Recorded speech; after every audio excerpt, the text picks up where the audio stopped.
Bonsoir à tous. Bonsoir. Oh, l'énergie, j'adore. Vous allez bien, ouais? Vous pouvez lever la main? Magnifique. Merci beaucoup. Eh bien, bienvenue. Est-ce qu'il y en a, pour certains, c'est votre première fois ici à Decentral House? Ok. Eh bien, bienvenue. Ici, Decentral House, c'est c'est un incubateur de start-up, notamment un accélérateur de start-up dans la crypto-monnaie. J'ai une de mes sociétés qui est notamment domiciliée ici. Et on a Ellie, que vous avez dû croiser, qui représente l'équipe de Decentral House. Ellie qui est juste au fond. Oui, on peut applaudir. Merci pour la soirée. Et pour ceux qui ne me connaissent pas, je m'appelle Abel Rabérin, donc je suis diplômé en gestion de fortune internationale et je suis aujourd'hui formateur Bitcoin. Vous allez vous en rendre compte très rapidement.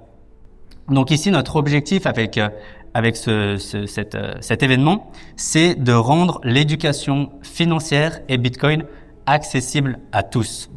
Donc, bienvenue à tout le monde, que ce soit votre première fois ou votre 4e fois, parce que c'est notre 4e édition. Je dis nous parce que je suis pas tout seul sur ce projet. J'ai la chance d'être accompagné. Donc, le premier collaborateur, c'est Jean Elschinger. Merci de te lever. Merci beaucoup. Merci.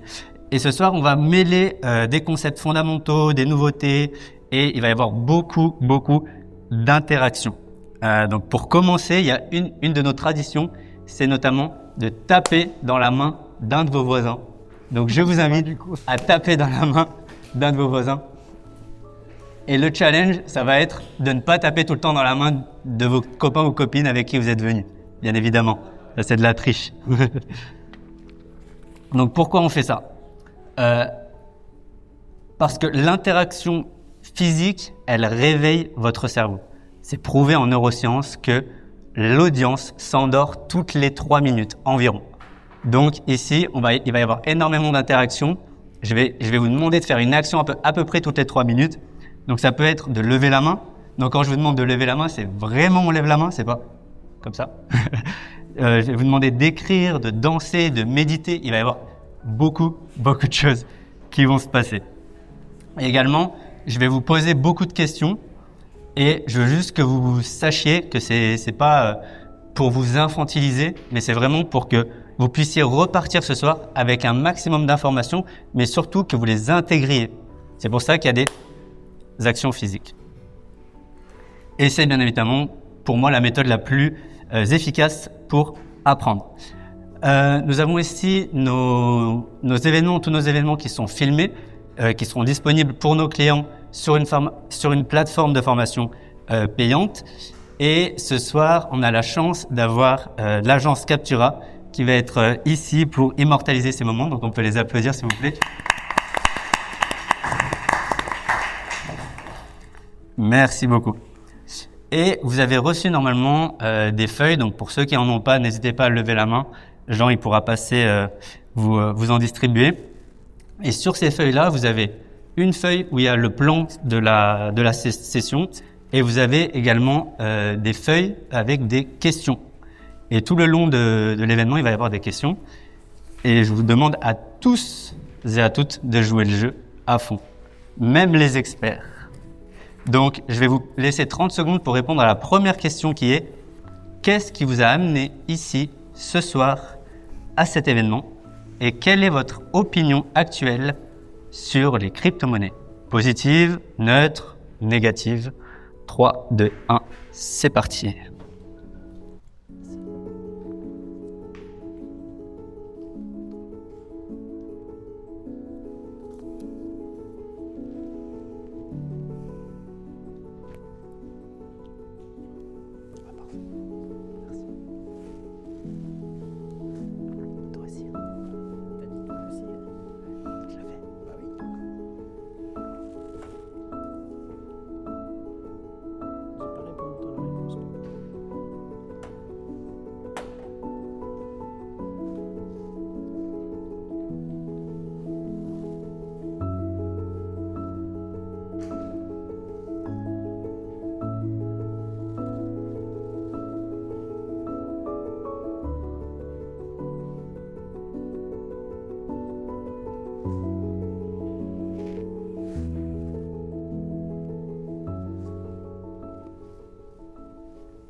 Parfait, parfait, parfait. Merci beaucoup. Alors ici, pour les règles notamment de l'événement et de la session, vous êtes libre. Donc vous pouvez bouger, vous pouvez prendre des pauses. Je vous indique également les toilettes qui sont au fond, derrière les casiers. Je dis ça parce que moi, j'aimais pas à l'école rester en place pendant 2 heures. Je pouvais pas.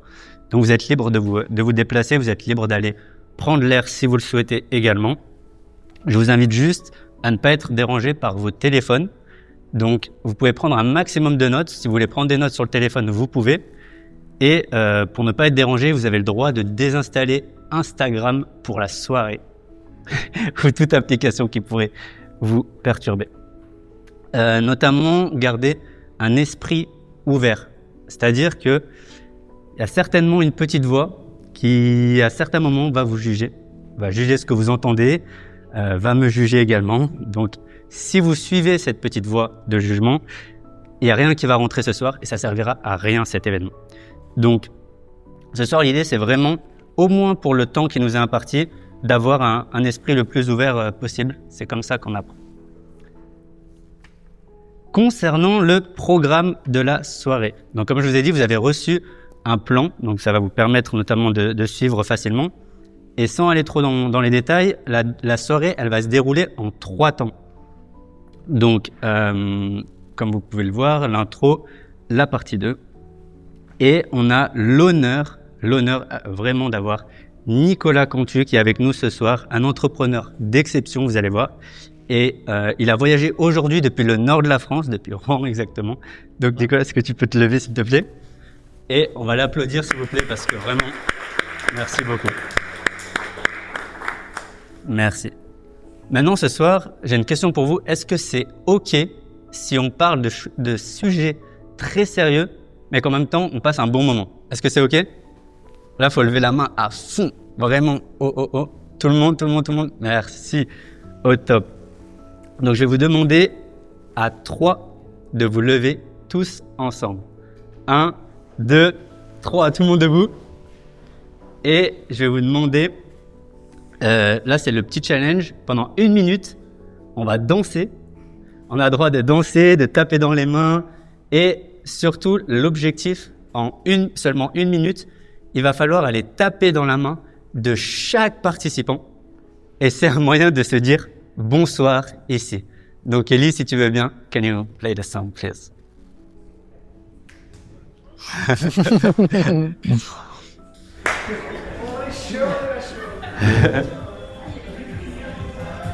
Let's go.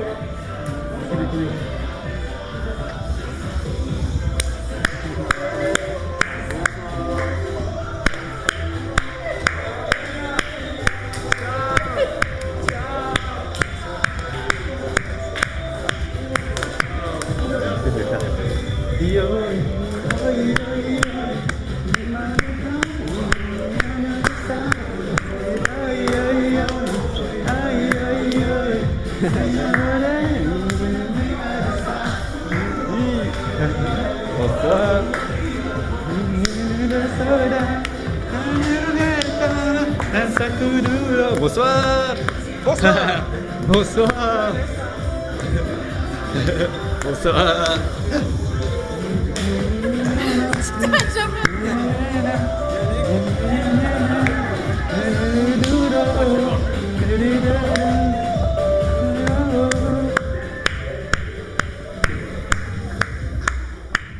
Au top. Merci beaucoup. Vous pouvez vous applaudir et vous réinstaller tranquillement. On a déjà dansé. Parfait. Donc, on va se plonger dans une introduction à Bitcoin désormais. Est-ce que vous m'entendez bien? Parfait. Au top.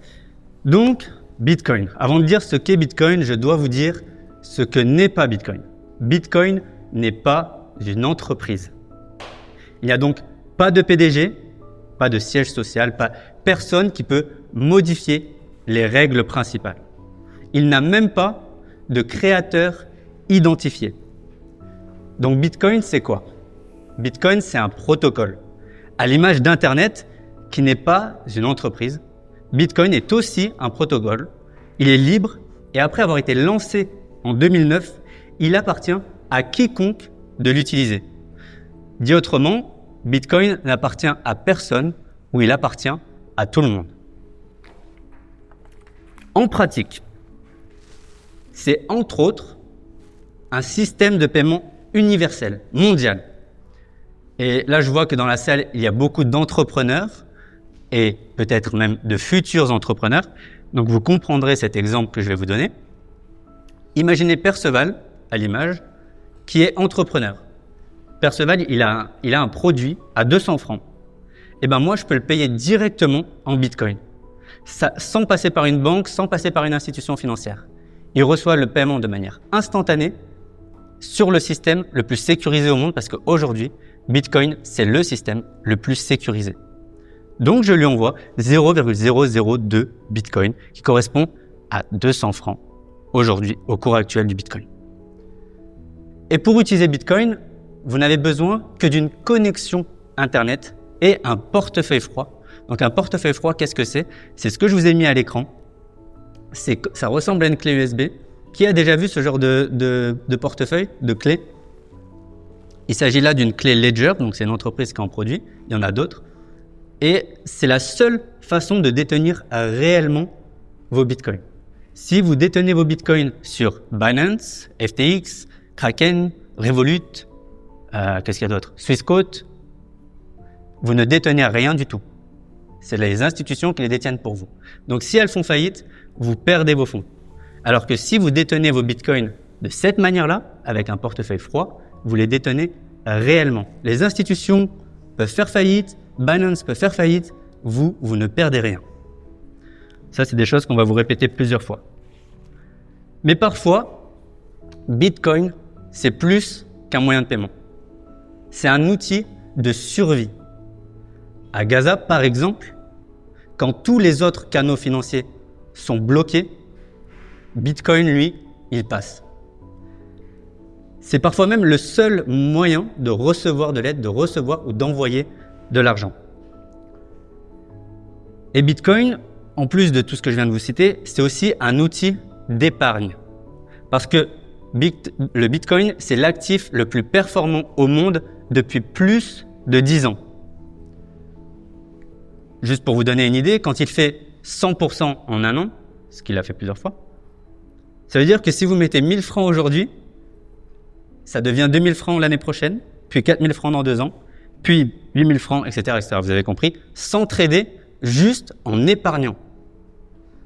Donc ça fait beaucoup de qualité. Et si vous êtes prêt à comprendre comment c'est possible, vous pouvez taper dans la main d'un des voisins, mais pas le même que la dernière fois. Allez-y, allez-y, allez-y, tout le monde, tapez dans la main. Tout le monde, tout le monde, tout le monde. Pardon? T'as fini avec quelle phrase? J'ai fini avec? Si on a envie de savoir la suite. C'est pas une question. J'ai dit, si vous avez envie de savoir la suite, tapez dans la main. Donc ça, c'était la première définition que je voulais vous donner de Bitcoin. Mais je vous propose maintenant de vous installer confortablement et vous allez avoir une définition en vidéo. Donc c'est un dessin animé et ça va durer quelques minutes. Alors je vais tester le son. Quand l'argent est facile à gagner, la société commence à se décomposer. Alors, comment faisons-nous de l'argent qui est facile à transporter mais difficile à créer? Eh bien, une solution est le Bitcoin. En 2008, j'en ai eu assez de l'argent gouvernemental, de la corruption, de la manipulation. Alors j'ai créé une monnaie numérique. De l'argent numérique qui peut être envoyé directement d'une personne à une autre, sans qu'aucune banque ou gouvernement ne soit impliqué. Et le meilleur, c'est de l'argent dur. C'est l'argent le plus dur jamais inventé. Il est très difficile de créer plus de Bitcoin.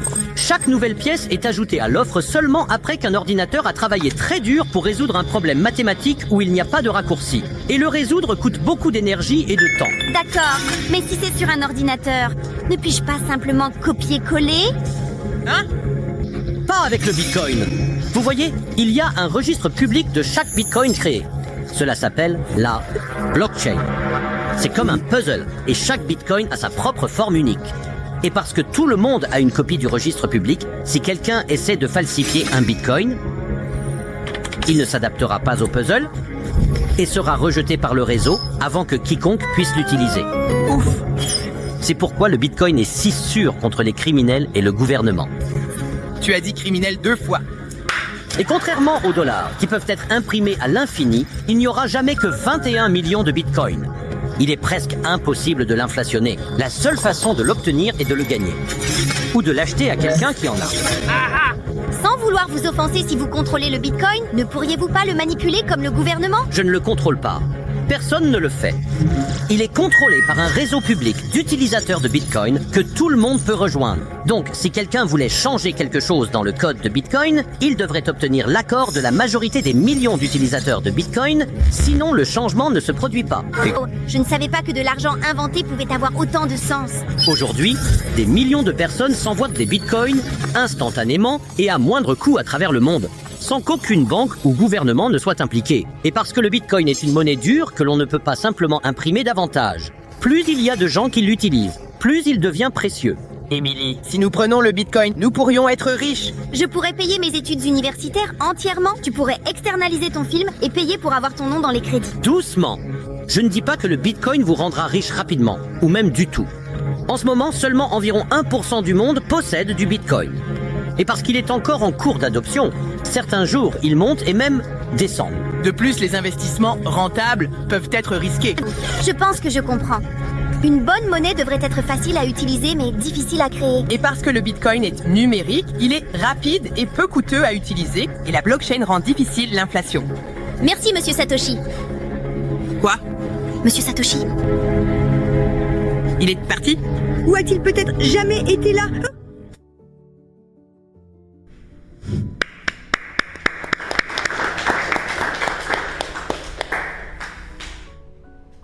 Parfait. Donc, avant d'aller à la slide suivante, vous avez normalement une deuxième question sur vos feuilles. Donc, par rapport à ce que je vous ai donné comme définition plus la vidéo, dans cette vidéo, je retiens que Bitcoin, c'est 3 petits points et je vous laisse 30 secondes. Merci.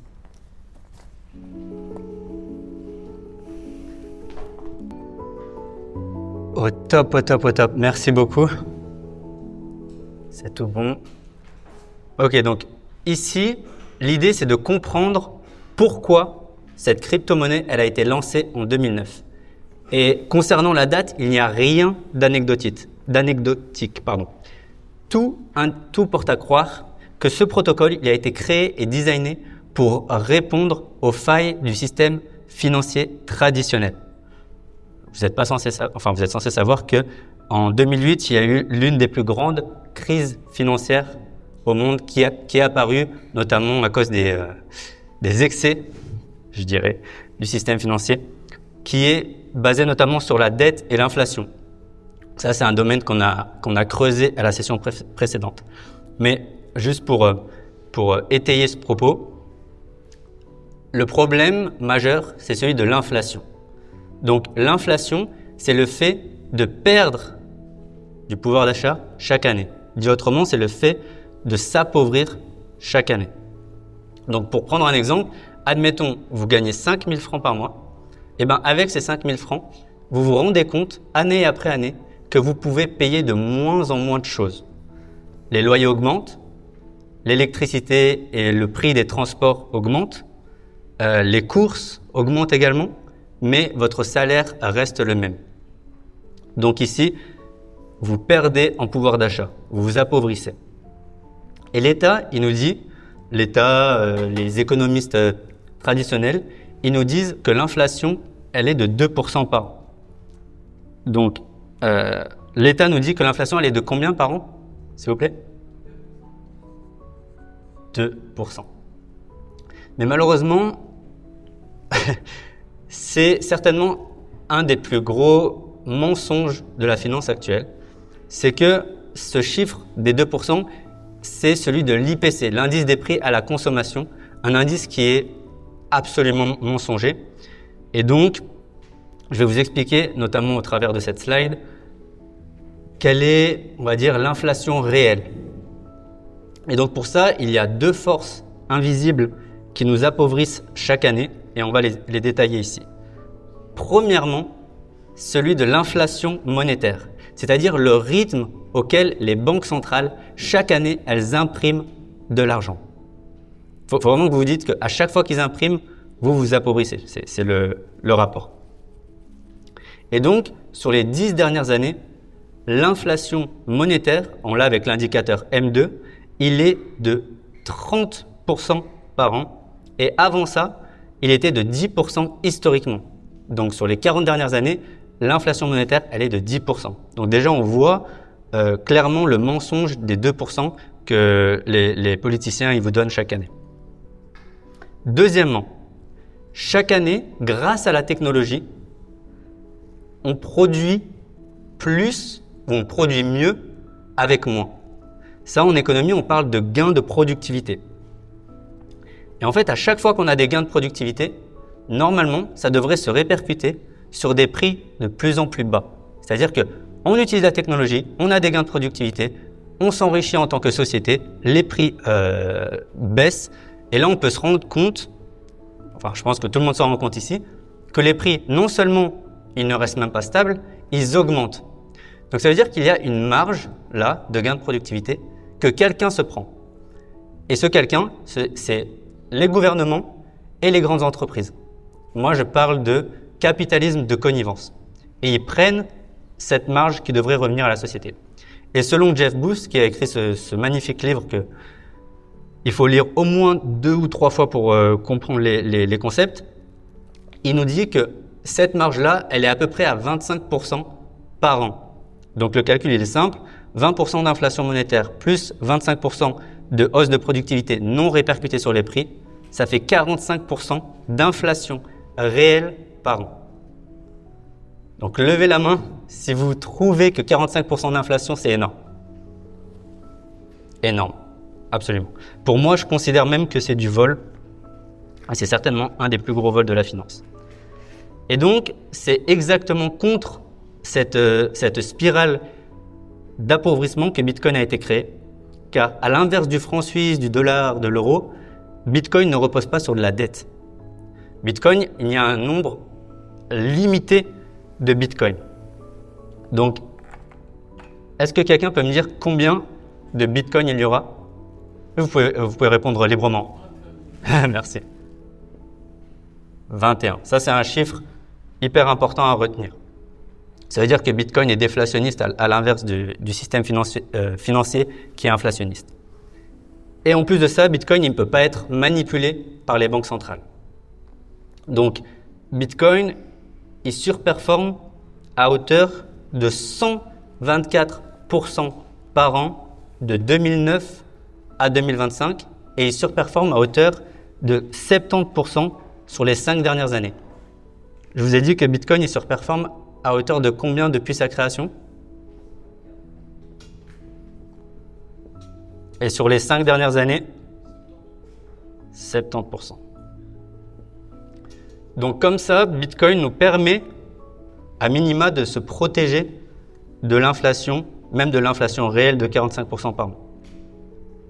Donc ici, je vous ai mis une slide du prix de Bitcoin. Qui peut me dire quel est le prix de Bitcoin actuel? 106 000 $. Ouais, donc à peu près 100 000 $ pour un Bitcoin. Là, je vous ai mis les prix. En 2013, vous pouviez avoir ce même Bitcoin pour 25 francs. Puis quelques années après pour 1000 francs. Et puis je pense là où la plupart d'entre nous dans cette salle, on a commencé à en entendre parler ou à le considérer, c'est aux alentours de 2020. C'est souvent la crise Covid qui nous a commencé à nous faire réfléchir, j'imagine. Et là, un Bitcoin, il valait environ 20 000 francs. Donc, est-ce que vous êtes prêts à comprendre comment vous pouvez bénéficier de la meilleure stratégie au monde? Est-ce que vous êtes prêts pour savoir? Il n'y en a pas beaucoup qui veulent savoir. Est-ce que vous êtes prêts pour savoir? Merci. Donc là, je me suis dit, j'ai changé d'exemple par rapport à la dernière fois. Je me suis dit, parce qu'on a souvent l'impression qu'on a raté le train. Et donc, je me dis, bon, là, admettons, c'est votre premier événement crypto. Ça va vous prendre un peu de temps pour venir à des événements, lire des bouquins, vous éduquer sur le sujet. Donc, je me suis dit, qu'est-ce qui se passerait si vous commencez à investir en janvier 2026 avec une projection d'investissement? Admettons que vous mettez 400 francs par mois à partir de janvier 2026. Ça veut dire qu'en 15 ans, vous auriez sorti de votre poche 72 000 francs à mettre en Bitcoin. Les hypothèses de performance. Admettons que Bitcoin continue de performer au moins de 2026 à 2030 à hauteur de 70% comme il le fait actuellement, et qu'ensuite de 2031 à 2040, il performe seulement à hauteur de 50% par an, et bien l'évolution estimée de votre portefeuille, c'est 2026, votre portefeuille vaut 6 700 francs. 2030, votre portefeuille vaut 200 000 francs. 2040, votre portefeuille vaut 27 960 000 francs. Donc ça, je ne sais pas si vous connaissez l'adage de Einstein qui disait « Les intérêts composés, c'est la 8e merveille du monde ». Notre cerveau, il ne réfléchit pas en exponentiel. C'est pour ça que la différence entre 2030, les 200 000 et 27 millions en 2040, on n'arrive même pas à comprendre. Normalement, il y a la petite voix dont je vous ai parlé tout à l'heure qui doit vous dire ah, « il est en train de mentir, il dit n'importe quoi ». Ça, c'est parce que notre cerveau, il n'est pas capable de le voir. Donc, vous comprenez avec Bitcoin que si vous avez... Le plus important, c'est ça, parce qu'il faut pouvoir mettre de l'argent dedans. Donc, la brique élémentaire, c'est d'avoir un bon salaire ou d'avoir des bons revenus, déjà de base. Aller chercher un bon revenu. Ensuite, avec un bon revenu, on peut faire de bons investissements, et notamment avec l'éducation. Donc là, vous êtes tous venus pour vous éduquer financièrement, et c'est parfait, parce qu'un bon salaire, plus des bons revenus, plus des bons investissements, c'est égal à une richesse que je considère infinie. Donc, là, je vais vous laisser 30 secondes pour répondre à la prochaine question qui est sur votre feuille, qui est, avec une bonne éducation financière, je réussis mes investissements, dans quelques années, je pourrai, et là, vous pouvez lister toutes les choses que vous pourriez faire avec de l'argent infini. Les expériences que vous voulez, les projets que vous rêvez de réaliser, les gens que vous voulez aider. Et donc, je vous laisse 30 secondes pour faire cette liste. N'hésitez pas à écrire un maximum de choses sur cette feuille. Merci de tous jouer le jeu, s'il vous plaît.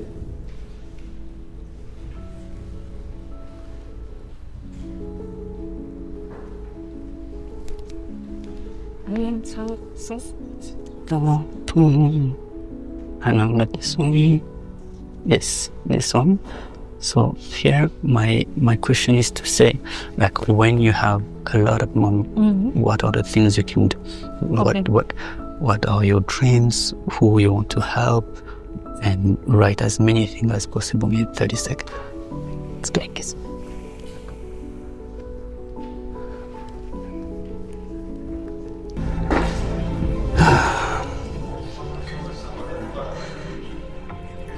Donc là, je vais vous proposer de vous installer confortablement et de fermer les yeux. Installez-vous, fermez les yeux. Prenez une grande inspiration.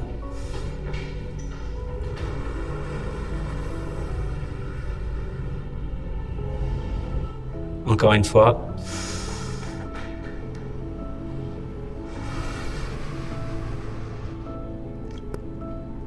Et maintenant, vous pouvez vous imaginer la vie idéale que vous avez rédigée. Vous pouvez vous imaginer avoir pris les bonnes décisions. Et aujourd'hui, pas dans 20 ans, pas dans 10 ans, aujourd'hui, à l'instant même, l'argent n'est plus un souci pour vous. Vous avez de quoi offrir à vos parents une retraite digne, confortable, sans stress. De quoi protéger également votre santé et celle de vos proches, quoi qu'il arrive. Et pour vos enfants, ou vos futurs enfants, la possibilité d'une vie belle et sereine, même en Suisse, même à Genève, et Dieu sait qu'il faut beaucoup d'argent pour cela. Mais ce n'est pas tout. Vous avez aussi de quoi soutenir les causes qui vous tiennent à cœur. Agir politiquement, changer les choses, aider ceux qui en ont le plus besoin. Ressentez cette paix, cette stabilité. Ce n'est pas de la richesse pour briller, c'est de la richesse pour aimer, servir et transmettre. Respirez encore une fois profondément.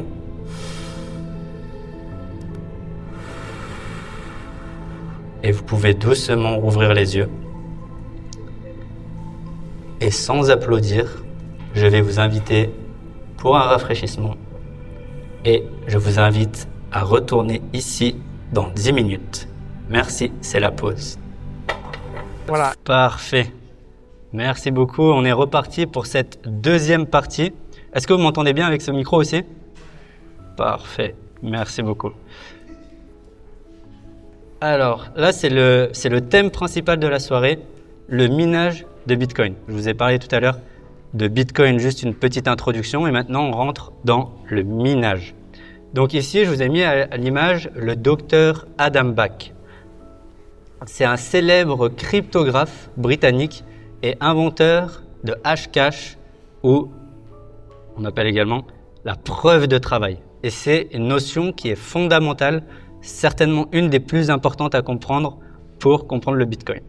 Donc, à la base, quand Adam Back il crée cette invention, c'était en fait un système qui servait à lutter contre les spams, notamment sur les emails. C'est-à-dire qu'avant, vous pouviez envoyer, par exemple, un hacker pouvait envoyer 50 000 spams d'emails juste en un clic, sans vraiment dépenser d'énergie ou d'argent. Avec la preuve de travail et avec Hashcash, ici, il imposait à l'ordinateur de faire un petit calcul avant d'envoyer un email. Et ce calcul-là, il demandait de l'énergie, de l'électricité. Le résultat avec ça, c'est que celui qui voulait spammer des milliers de personnes ou des milliers de boîtes mail, il devait payer également en électricité pour chaque email envoyé. Et ça, ça valait plus le coup pour l'attaquant, pour les arnaqueurs, et donc ils reculaient. Et ici, Satoshi Nakamoto, donc l'inventeur anonyme du Bitcoin, il a repris cette idée, il a repris cette invention d'Adam Back et il l'a intégrée à Bitcoin. Et donc, la preuve de travail dans Bitcoin, c'est un mécanisme qui impose un effort réel pour valider une transaction dans Bitcoin ou pour miner dans Bitcoin. Et donc, à partir de ce moment-là, en plus d'autres technologies qui sont implémentées dans Bitcoin, ça permet qu'il n'y ait pas de fraude ou d'arnaque possible sur Bitcoin lui-même. Et ce travail de minage et de cette preuve de travail, elle est réalisée par les mineurs de Bitcoin. Et donc ici, je vous ai mis à l'image, tout à droite, un mineur de Bitcoin, à quoi ça ressemble? Et ça ressemble tout simplement à ça, un gros ordinateur qui ressemble à ça. Alors que à gauche, je vous ai mis une image d'un mineur d'or. C'est vraiment une métaphore pour comprendre que pour l'or, ce sont des humains, des ouvriers, des mineurs qui vont dans les mines, taper dans de la roche et creuser, dépenser de l'énergie pour essayer de trouver un petit peu d'or. Et dans Bitcoin, c'est conceptuellement le même principe, sauf que là, c'est des mineurs. Ce sont des gros ordinateurs qui sont branchés, qui nécessitent beaucoup d'énergie, beaucoup d'électricité pour faire la même chose, c'est-à-dire gratter et aller chercher du Bitcoin. Et donc, ces machines-là, elles font des milliards de calculs par seconde pour sécuriser également le réseau Bitcoin. Lorsqu'un mineur réussit à valider un bloc Bitcoin, il est récompensé. Aujourd'hui, à l'heure où on parle, il est récompensé à hauteur de 3 Bitcoins. 3 Bitcoins, aujourd'hui, c'est à peu près 300 000 francs. Donc, vous voyez qu'il y a quand même une incitation assez belle à aller miner et tenter de remporter ça.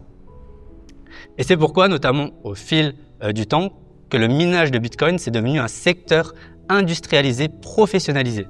En 2009, 2010, 2011, 2012, à peu près, j'imagine, il y a des experts dans la salle qui le savent mieux que moi, mais c'était possible pour un individu de miner du Bitcoin avec son ordinateur. Aujourd'hui, c'est plus possible. Aujourd'hui, pour miner, il faut des grosses machines comme ça. Et aujourd'hui, ce sont des entreprises géantes avec des centaines de milliers, voire plus de machines comme ça qui sont entassées dans des hangars ou même dans des containers et qui se disputent le droit de pouvoir miner du Bitcoin. Et donc, bravo à vous de vous être accrochés jusque-là. C'était la première définition du minage de Bitcoin. Vous pouvez vous applaudir. Et maintenant, comme tout à l'heure, je vous laisse vous installer confortablement et je vais vous passer une vidéo de mon entreprise de minage de Bitcoin préférée qui est notamment détenue par un Français. Et c'est parti.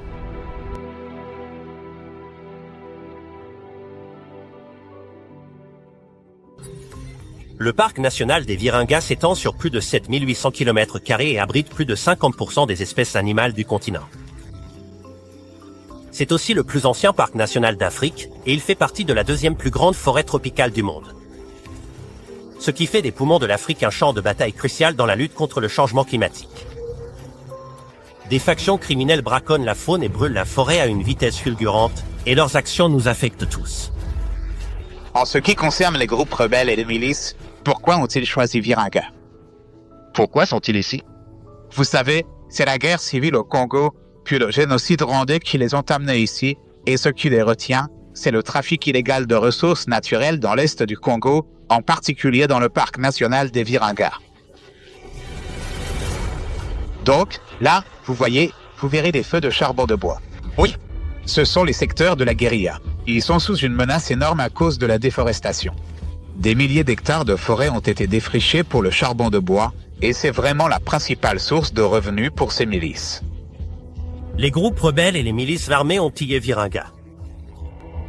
En brûlant des arbres et en les transformant en charbon de bois, ils ont créé un marché noir de 40 millions de dollars par an qui exploite des besoins humains fondamentaux, comme faire bouillir de l'eau et cuisiner. Ce dont nous avons désespérément besoin, c'est d'énergie propre, d'énergie renouvelable. Pas de pétrole et pas de charbon de bois. Et où cette solution d'énergie renouvelable est-elle mise en place? Eh bien, laissez-moi vous montrer. Emmanuel m'emmène à Mateb, où se trouve une centrale hydroélectrique au fil de l'eau, au cœur de Virunga. Elle est alimentée par la rivière Rutshuru, qui prend sa source dans le lac Édouard et génère 14 MW d'électricité, soit assez d'énergie pour plus d'1,5 million d'habitants de la ville voisine de Boma. Comme il n'y a pas de barrage, l'impact sur l'écosystème naturel est minime. Nous espérons, dans les prochaines années, créer 8 centrales comme celle-ci pour produire 105 MW. Cela représente assez d'énergie pour créer entre 80 000 et 100 000 emplois, suffisamment pour sortir tous les jeunes hommes et femmes des milices et bâtir un tout nouvel outil pour apporter la stabilité dans la région. Nous avons rencontré Emmanuel de Mérode en février 2020. Il avait déjà 2 centrales hydroélectriques en exploitation et la 3e, sur la rivière Louviro, allait être achevée en septembre de la même année. Mais déjà, il lui apparaissait que les réseaux dans cette zone extrêmement isolée ne seraient pas prêts et que la centrale allait mettre pas mal de temps avant d'avoir une demande soutenue. Il avait retourné ça dans tous les sens. Que faire de cette puissance disponible? L'idéal serait un client gourmand en électricité qui viendrait s'installer sur le site de production. Mais qui voudrait créer une usine au Congo, dans la zone la plus dangereuse du pays, en pleine jungle, dans un coin montagneux, pas de vraie route, pas internet, le premier village à 4 heures de piste? Le Bitcoin mining pourrait-il accepter les conditions techniques d'une telle installation? Il nous semblait bien que oui. Y aurait-il des mineurs pros pour aller risquer leur vie et leur outil de production dans cet environnement-là? Avant de dire oui, on a étudié le contexte. L'engagement d'Emmanuel de Mérode et de ses équipes pour la préservation du parc est un combat à mort. Plus de 200 rangers ont été assassinés au cours des 20 dernières années, et lui-même est tombé dans une embuscade et a été touché au torse et à l'abdomen par des tirs d'AK-47. On était là en présence de véritables combattants de l'écologie, des héros, et ils avaient besoin de nous. Alors, on a commencé dès l'ouverture de la centrale en septembre avec 2 conteneurs. La ferme des Virungas était née. Rien n'a été facile, les violences n'ont fait que s'intensifier au cours de ces 3 années. Au-delà de l'insécurité chronique, nous avons subi quantité d'orages coupant l'alimentation de la ferme, et récemment, des crues d'une ampleur inédite dans la région. Mais c'est un franc succès. Le revenu de cette ferme pour les Virungas, c'est de l'ordre de 100 000 $ par mois. Et c'est énorme. On a montré à la direction du parc qu'on pouvait absorber la puissance excédentaire, là, dans des conditions où aucune industrie électro-intensive ne mettrait les pieds. Seul le mining peut faire ça. Sans le mining, la centrale de Louviro travaillerait à 20% de sa capacité. Sans le mining, le parc risquait la faillite. C'est ce que vient de révéler Emmanuel de Mérode à la presse américaine. Aujourd'hui, la 4e centrale hydroélectrique des Virungas est en cours de construction au nord-est, près de Rwanguba. Et déjà, les autorités du parc savent que le mining sera une béquille économique incontournable et bienvenue pour cette unité de 30 MW.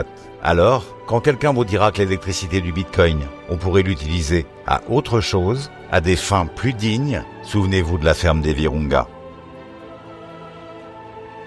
Tout le monde a sa ceinture, c'est bon?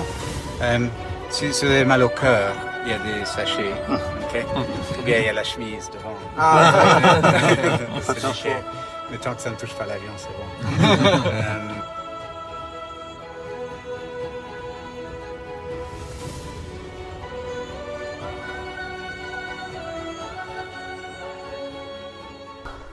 Ça vous a plu?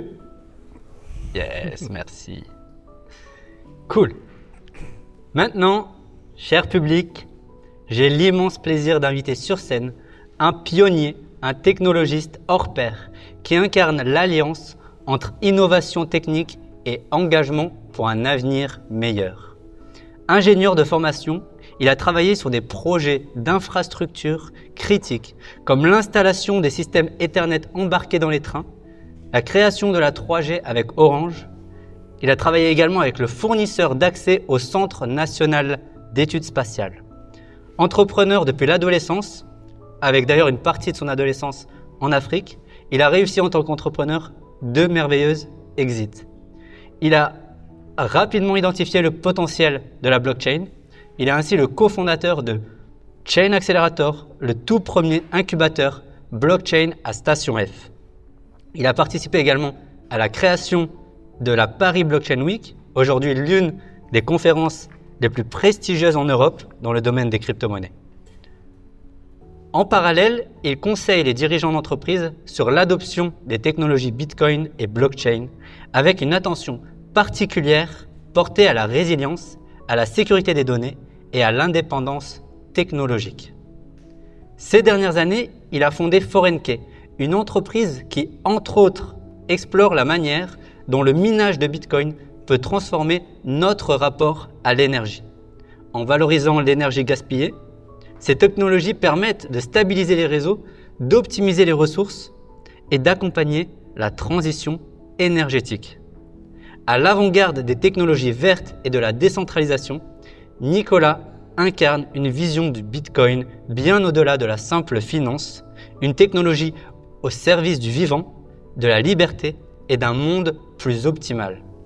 Merci d'accueillir sur scène chaleureusement Monsieur Nicolas Cantu.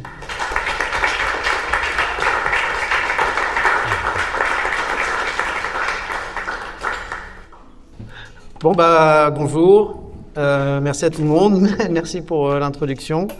Oui, Foreignkey, on l'a créé en 2022, mais c'est des travaux, des recherches qu'on fait déjà depuis un bon moment sur Bitcoin, sur la décentralisation, sur l'énergie.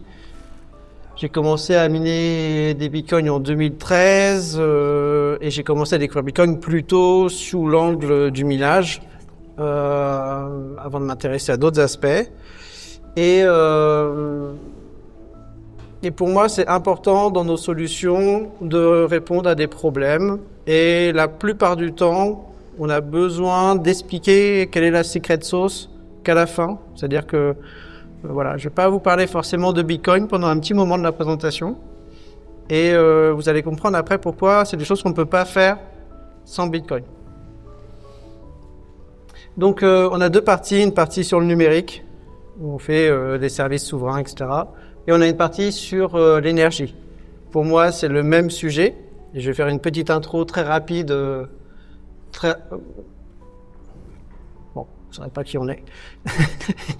Une intro très rapide sur l'énergie et le numérique. Qui pour moi, c'est la même chose. Hein. Le numérique, les 0, c'est 0 volts. Les 1, c'est plus 5 volts. Quand vous transférez de l'information, vous allez forcément créer une dépense énergétique. Quand vous allez stocker de l'information, vous allez forcément créer une dépense énergétique. Et on est dans une économie numérique, on est dans une économie de l'énergie. Si on regarde les grosses capitalisations aujourd'hui, l'économie mondiale, c'est l'économie numérique, de manière totalement écrasante. L'économie des États, les investissements qui sont faits, si vous regardez les proportions, si vous regardez les placements, si vous regardez où vont les fonds, on est dans une économie de bout en bout numérique. Et si vous regardez nos vies, comment sont opérés nos choix, comment sont faites nos décisions, d'où viennent nos informations, on a une vie, on a un quotidien qui est opéré, représenté de manière essentiellement numérique. Tout ça pour dire quoi? Tout ça pour dire qu'en fait, on est dans une ère numérique, on est dans une ère de l'énergie. Et on le voit. Si on regarde par exemple l'IA, mais qu'on peut regarder toutes les prochaines grosses innovations qu'il va y avoir, elles vont être dépendantes de la disponibilité en énergie. Elles vont avoir besoin d'énergie. Donc, quand on travaille sur de la résilience numérique, sur comment je vais résister, comment je vais être souverain sur mes données, comment je vais résister à des attaques, il faut aussi le voir du niveau énergétique de l'histoire. C'est-à-dire, est-ce que je suis en capacité, et on le voit, il y a eu il commence à y avoir de plus en plus de problèmes de disponibilité de l'énergie. Il y a des blackouts même qui arrivent, voilà. Parce qu'on a une diversité de sources d'énergie, parce qu'il y a des conflits de souveraineté sur l'énergie, parce qu'il y a de la compétition qui s'intensifie sur la disponibilité de l'énergie. Et donc pour nous, il était intéressant, quand on travaille dans le numérique, de concevoir aussi la dimension énergétique des choses. Donc Bitcoin a l'avantage de lier de manière naturelle la valeur des bits qu'on s'envoie et le coût de production de l'unité qu'on va utiliser. Les valeurs sont subjectives, mais en tout cas, le coût de production, lui, c'est de l'énergie. Et donc, on s'est intéressé très tôt à voir si on pouvait développer une résilience énergétique, c'est-à-dire de ne pas dépendre de grands plans nationaux qui ne suivent pas le rythme des évolutions et des innovations. C'est-à-dire l'énergie aujourd'hui ne se déploie pas au rythme de l'IA, ne se déploie pas au rythme du quantique, ne se déploie pas au rythme... Et dans d'autres domaines qui pourraient ne pas avoir de lien, c'est directement de l'énergie.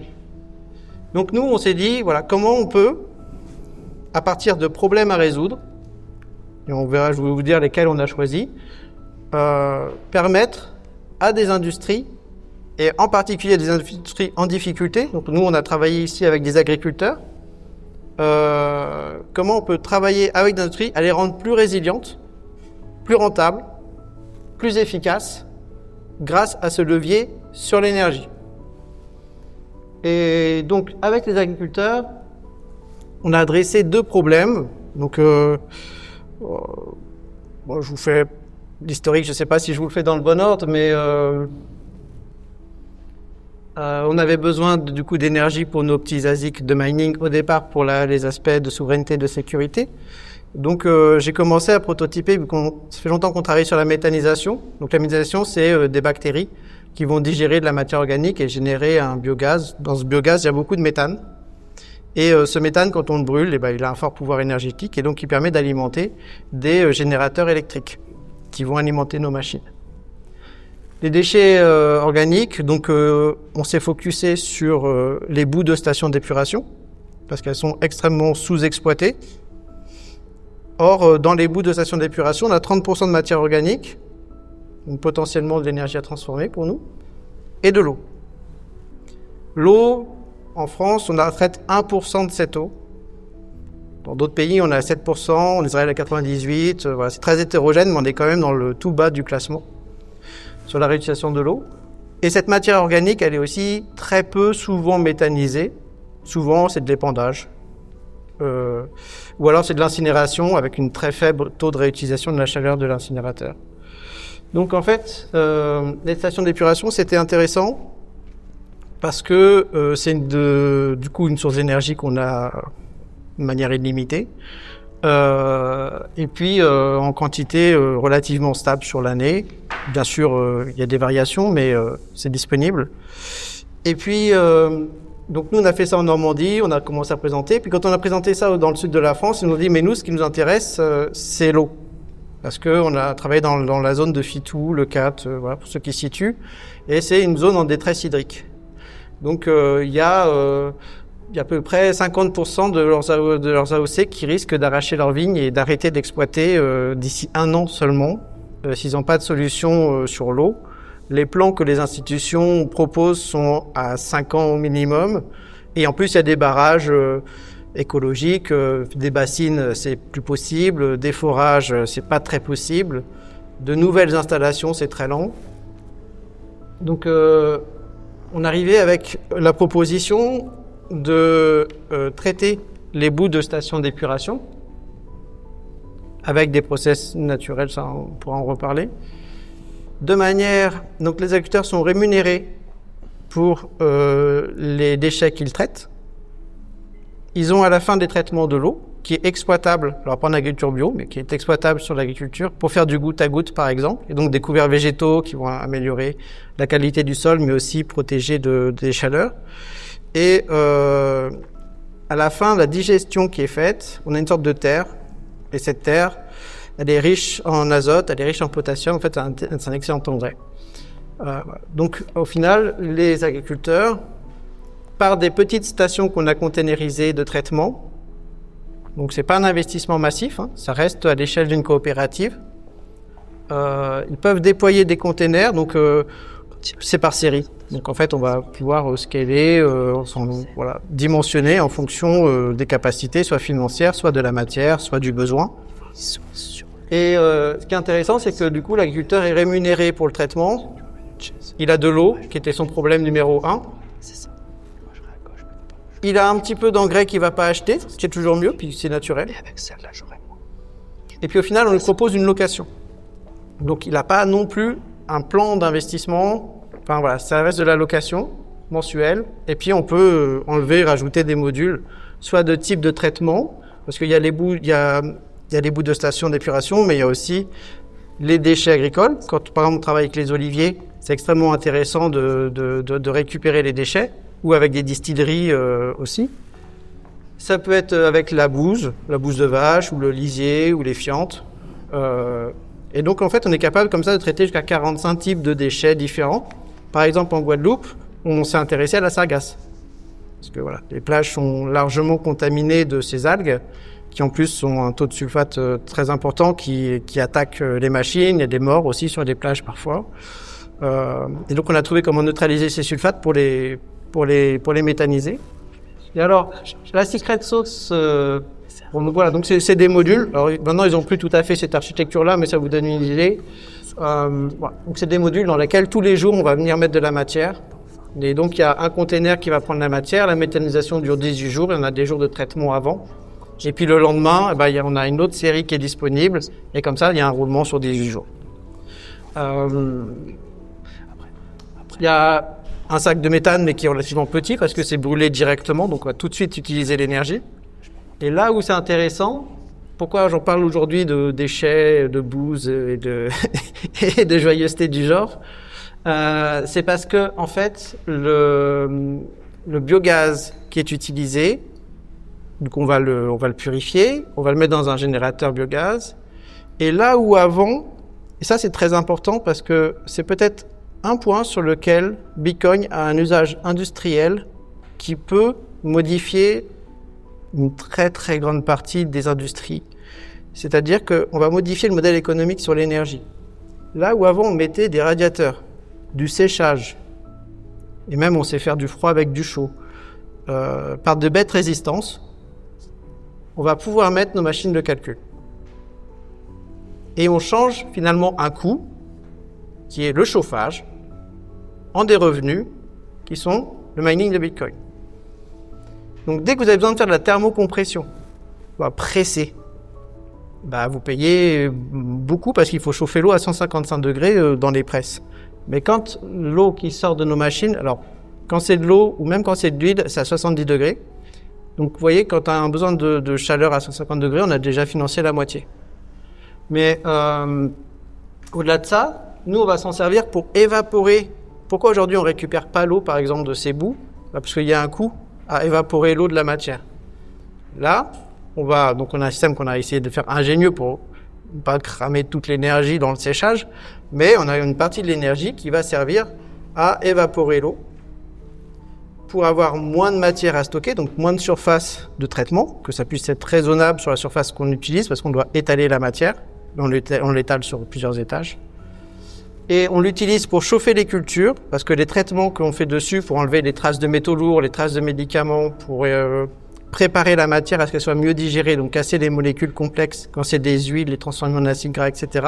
On passe par de la phytoremédiation, la mycoremédiation. Donc c'est des plantes, ou c'est des algues, ou c'est des vers, ou c'est des larves, qui ont toutes, ou c'est des bactéries, qui ont toutes des caractéristiques particulières en fonction du type de déchets, en fonction de la température, en fonction de beaucoup de choses. Et donc on a tout un écosystème qui va préparer la matière, la traiter avant qu'elle soit mise en méthanisation. Et ben ça demande d'être à 25 degrés à peu près. Voilà, enfin, c'est pas homogène, mais et donc cette chaleur-là, elle va aussi venir de la chaleur de nos machines de calcul. Et les cuves, la méthanisation marche normalement à 35 degrés. On méthanise bien à 35 degrés, puis il y a une certaine chaleur déjà de la matière qui est dedans. Mais elle méthanise encore mieux à 55 degrés. En général, on ne se le permet pas parce qu'il y a un coût en dépenses énergétiques. Et bien là, c'est pareil. On a une chaleur qui est financée. Et donc, on va pouvoir se permettre de monter à 55 degrés. On va méthaniser plus vite. Donc, on va traiter plus de matière. On aura un meilleur rendement. Et donc ça, c'est la partie simplement... j'ai du calcul à faire. Mais en tant que... Donc, on a notre activité cybersécurité. Mais si on conçoit notre activité cybersécurité comme aussi quelque chose qui consomme de l'énergie, dissipe de la chaleur, etc., on peut repenser le système, notre activité, en l'intégrant dans des besoins de chaleur, dans des besoins d'énergie. Et finalement, ces nouveaux mix du calcul et d'activité sur lesquels d'habitude on n'avait pas forcément de... Enfin, voilà, le traitement des bouses ou l'agriculture, c'était pas un lien évident avec le numérique. On commence à créer de nouvelles synergies. Et c'est aussi des synergies économiques. Mais là où c'est intéressant, et là on peut reboucler avec des aspects monétaires, même si c'est pas un usage monétaire, c'est que on voit que ce travail de traitement qui produit de la chaleur, comme n'importe quel travail, qui crée de la valeur, cette valeur, vu qu'on l'a liée à quelque chose de mesurable, comme une activité numérique, on est capable de l'instrumenter. Dès lors que l'on est capable de mesurer quelque chose, dès lors qu'on est capable de, en plus, la mesurer numérique, donc on va pouvoir connecter cette mesure à des instruments, dès lors qu'on est capable de piloter, en fait, un travail, on va pouvoir en faire des produits. Et nous, ce que l'on fait avec, justement, ce travail, c'est que les bitcoins qui sont générés, donc vraiment la mesure de ce travail, on le mesure en bitcoin. 1 kilowatt de produit est directement lié à un nombre de bitcoins produits. Ce nombre de bitcoins produits, on s'en sert dans les négociations pour avoir accès à du crédit.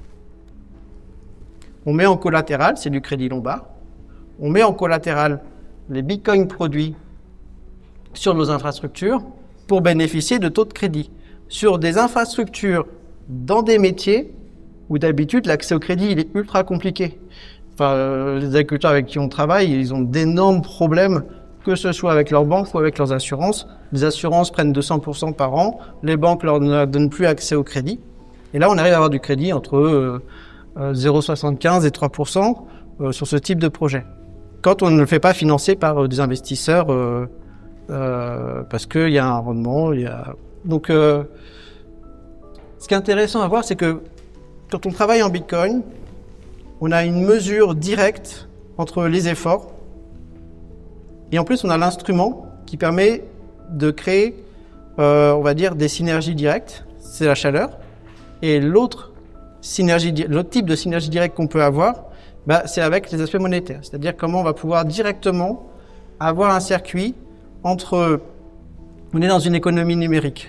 Il y a des services qui vont créer de la valeur. Ces services, on va directement pouvoir les lier à une allocation de capital qui va provisionner de la disponibilité d'énergie future. Là, on crée de l'énergie et on crée plus d'énergie que ce qu'on a besoin. C'est-à-dire que plugué, branché à cette énergie-là, on va pouvoir amener d'autres activités. Et donc, on finance ces activités futures. On est dans une ère numérique. L'évolution va demander de l'énergie, mais on a prévu, c'est-à-dire qu'on a anticipé. On est dans une industrie, l'agriculture, qui a son moyen pour provisionner son énergie, pour évoluer correctement dans une ère numérique, sans les frictions des gouvernements, c'est-à-dire sans avoir besoin d'un investissement massif, sans avoir besoin de s'inscrire dans un grand plan, sans avoir besoin de subventions européennes qui vont disparaître, sans avoir besoin... Voilà, ils sont tout à fait autonomes. C'est la résilience. Je vais très vite. Non, je vais juste faire une toute petite remarque. Donc déjà, je ne sais pas si vous comprenez tout ce qui est en train de se passer, mais moi je trouve ça fantastique, c'est exceptionnel. Donc déjà, est-ce qu'on peut l'applaudir à ce niveau-là, s'il vous plaît? Merci beaucoup. J'avais oublié de vous dire, à la fin de l'événement, il y a Jean qui vous a préparé un quiz pour gagner des fractions de Bitcoin. Donc pour gagner ces fractions-là, en fait, le quiz, il l'a fait sur la présentation qui est en train de se passer. Donc, Jean voyais qui commençait à s'endormir. Prenez un maximum de notes si vous voulez réussir le quiz de la fin et je vous laisse taper dans la main de votre voisin pour ça. Merci. Et, Nico? Donc bon, là j'ai fait des petits schémas, pas besoin de regarder les détails, mais du coup on arrive à avoir... puis en plus ça dépend de la température, ça dépend de la qualité des chais, ça dépend des saisons, donc prenez pas les chiffres là au pied de la lettre, c'est extrêmement variable.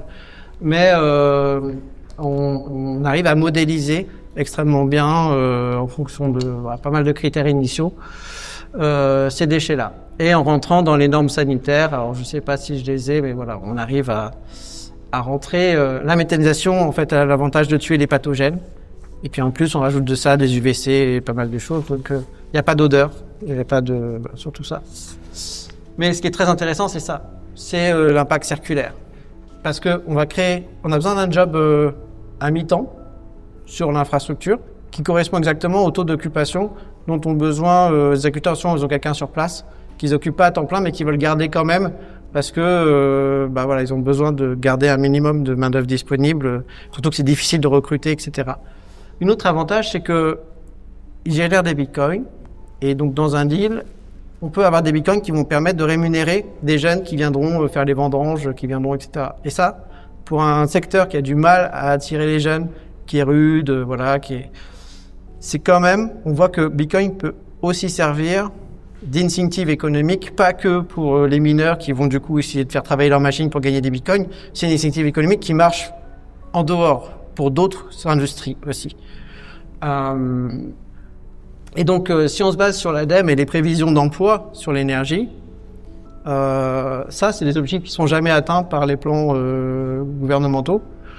Par contre, avoir des systèmes, des petits systèmes décentralisés, qui se déploient très vite, qui sont rentables, qui corrigent des problèmes, ça peut permettre de rattraper les objectifs de transition énergétique, c'est-à-dire de produire de l'énergie décarbonée, mais aussi qui ne viennent pas en conflit avec le pilotage des centrales nucléaires, comme l'est souvent le solaire ou l'éolien.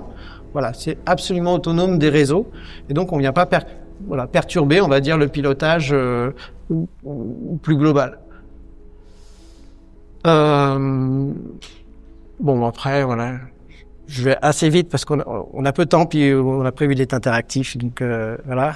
Mais c'était pour vous présenter une vision de Bitcoin où quand on projette ce nouvel instrument de l'économie numérique, qui est l'économie de l'énergie, dans les industries quelles qu'elles soient, on s'aperçoit que changer le modèle économique de l'énergie, ça change vraiment beaucoup de choses et ça crée de nouvelles synergies et on va développer plus, ça amène des innovations, ça amène des idées, ça croise des secteurs qui se côtoyaient pas, ça instrumente. Et donc c'est pour ça que j'avais envie de vous parler du côté industriel finalement de Bitcoin, à la fois dans son usage de cette monnaie qui est meilleure et qui est directement efficace par l'effort qui est directement mesuré. Il n'y a pas d'intermédiaire entre l'effort qu'on produit et l'allocation du capital qu'on peut en faire.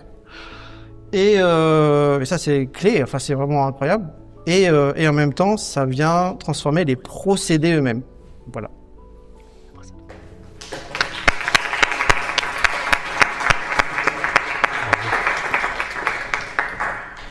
Alors, on va s'installer en quelques secondes. Si vous voulez vous rafraîchir, vous pouvez. S'il y en a qui veulent aller aux toilettes, on a 2-3 minutes. Vous réinstaller gentiment. C'est pas du recyclage, c'est du upcycling. Sur les questions. Une valeur ajoutée. Ah oui, oui, c'est ce qu'il fait. Ça, c'est quelque chose que j'ai envie de dire là-bas. Il y a des questions. Ah merde, j'ai intégré, voilà, la France. Donc je crois que Dino avait une question. Absolument. Attends le micro. Jean, il va passer avec le micro. Vous pouvez vous le faire passer entre vous. Absolument, j'ai une question. Merci d'abord. Merci infiniment. C'était une présentation dont le fond et le sujet lui-même est fascinant pour moi. Il me ramène à la blueprint économie, à des sujets de ce type-là. Et vraiment bravo pour ça, bravo pour le projet. Maintenant, je me posais une question un peu annexe, un tout petit peu fâcheuse. Peut-être qu'il ne sera pas grand monde ici, mais moi qui me fascine. C'est l'impact éventuellement des radiations magnétiques qui sont émises par ces éléments-là. Est-ce qu'elles ont été étudiées une quelconque fois pour se dire on peut restructurer complètement le système de sorte qu'à ce que si mon radiateur, ça soit un mineur au Bitcoin, moi je risque rien et la santé de mes enfants non plus, elle est protégée. Et ça, je crois que c'est un élément qui nécessite aussi d'être discuté, surtout quand on pense à faire pousser peut-être plus tard en serre des aliments qui nécessitent justement beaucoup de chaleur. Il pourrait aussi servir à ça, ces mineurs. Donc là, est-ce que ma tomate, elle reste une tomate en bonne santé ou c'est une tomate qui était au micro-ondes et puis on a plus trop envie d'y toucher selon certains? C'est un peu ma question. Oui, alors sur la radiation des ondes, c'est des milieux ouverts. Donc on n'a pas de confinement de l'onde, donc il n'y a pas de risque du tout. Est-ce que ma tomate, elle sera meilleure ou pas? Oui, j'aurais tendance à dire qu'en tout cas, on apporte de l'engrais qui est 100% naturel. Il n'y a aucune trace de médicaments, il n'y a pas de trace de métaux, il n'y a pas d'engrais chimiques qui a été rajouté, pas de produits chimiques qui ont été rajoutés. Et même pour l'eau.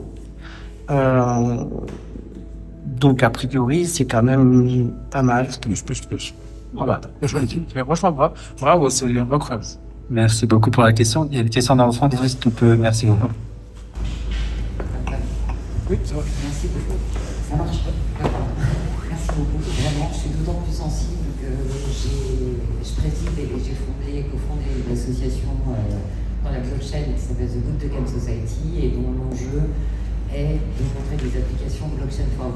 Donc ça me parle plus que de raison. Je vous fais une petite digression, mais pour vous dire en 2020, fin 2022, début 2023, le but de l'association, qui est pour les professionnels de la blockchain, c'était notamment de montrer les applications en real world et positives de l'application. Et j'avais pitché devant 17 membres du conseil du canton, c'est officiel, hein, et je m'étais fait assassiner parce que j'étais j'étais le bras qui venait polluer, validé la mafia, etc. Vraiment, donc c'est tout enregistré, c'est tout écrit. Donc à cette époque-là, j'avais pas cet exemple-là. Je l'ai plutôt démuni par rapport à tout ce qui m'était tombé dessus. Mais le fait de promouvoir le Bitcoin était vraiment parce que le canton est très vert, politiquement parlant. Donc je peux vous dire que je m'étais fait vraiment littéralement assassiner. Voilà, parenthèse. Donc merci de me donner des occasions de pouvoir dire non, c'est vertueux. Oui. Là, je vais me permettre, j'ai juste 2-3 petites questions, mais elles ont toutes le même sens. D'une, comment vous choisissez les industries dans lesquelles vous intervenez? Là, c'était l'agriculture. Est-ce que c'est le terrain qui vous amène le projet et auquel cas vous trouvez la solution? Ou est-ce que vous pouvez cibler des industries? Parce que dans les commodities, et pour bien connaître le café, c'est une de ces problématiques-là, c'est-à-dire que soit on le fait très pur, à l'ancienne, etc., soit il y a le fait d'accélérer le processus de séchage de la graine qui est complètement chimique, mal fait, etc. Donc, est-ce que ce genre de solution dans ces commodities peut arriver? Les partenaires, est-ce que vous les trouvez pareil sur le terrain pour vous accompagner, les partenaires techniques qui font quelque part ce que vous ne faites pas? Et de la même manière aussi, c'est que dans l'éducation, les écoles, une des grosses problématiques dans certaines régions du monde, c'est de trouver de l'électricité dans ces écoles.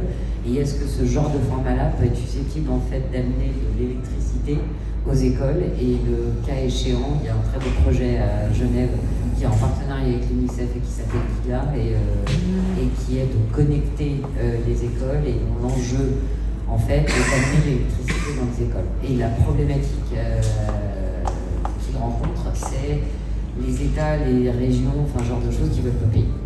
Voilà. Je me permettrai de les reposer si vous les avez oubliés. Hein. Ouais, j'ai un peu oublié, mais... Il y a d'abord les industries, comment vous les choisissez, les partenaires qui vous accompagnent sur vos opérations, et est-ce qu'il y a d'autres secteurs potentiellement à réfléchir? Oui, alors les industries, il y a ce qu'on fait nous, qui est le minage en général. C'est quand même des choses que l'on reprend de ce qui existe par les acteurs du minage industriel classique. Nous, en fait, on vient pour résoudre des besoins. Par exemple, en Guadeloupe, c'est la sargasse. Donc c'est pas un besoin d'eau, mais il y a ces déchets dont il faut faire quelque chose. Au Brésil, au départ au Brésil, maintenant en Uruguay, c'est former les jeunes. Je sais pas d'où on rebondit sur la formation. En fait, donc le client, c'est eux qui ont inventé les mandats d'agents de footballeurs. Donc ils ont plein de stades, ils ont plein de jeunes. C'est le 99% de ces jeunes ne sont pas footballeurs. Donc j'essaie de les former à quelque chose d'avenir. Et en même temps, il y a énormément de bovins, il y a énormément de bouses de vaches en l'occurrence. Et l'idée, c'est de former les jeunes des stades à miner, du coup, depuis des bouses de vaches. En plus, même au Paraguay, en Uruguay, c'est assez centralisé. L'État a la principale ferme qui est très localisée aussi, donc on a accès à d'énormes quantités. Et voilà. Donc en fait, en fonction des besoins à résoudre et de là où on nous sollicite, on intervient pour l'instant. Mais les industries, par exemple, la Finlande chauffe 2% de sa population sur le mining.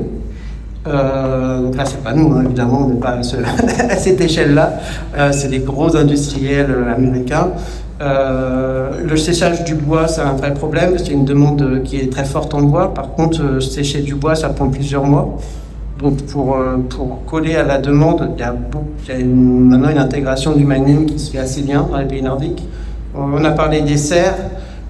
Oui, je crois que c'est en Finlande, c'est toujours les tulipes et je sais plus quelle culture. Ils ont fait l'expérience de mettre des gros containers qui ventilent la serre et la chauffent au passage.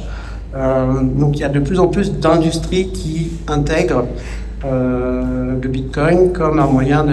Là, il y a aussi des pétroliers qui remplacent une grosse partie du gaz flaring.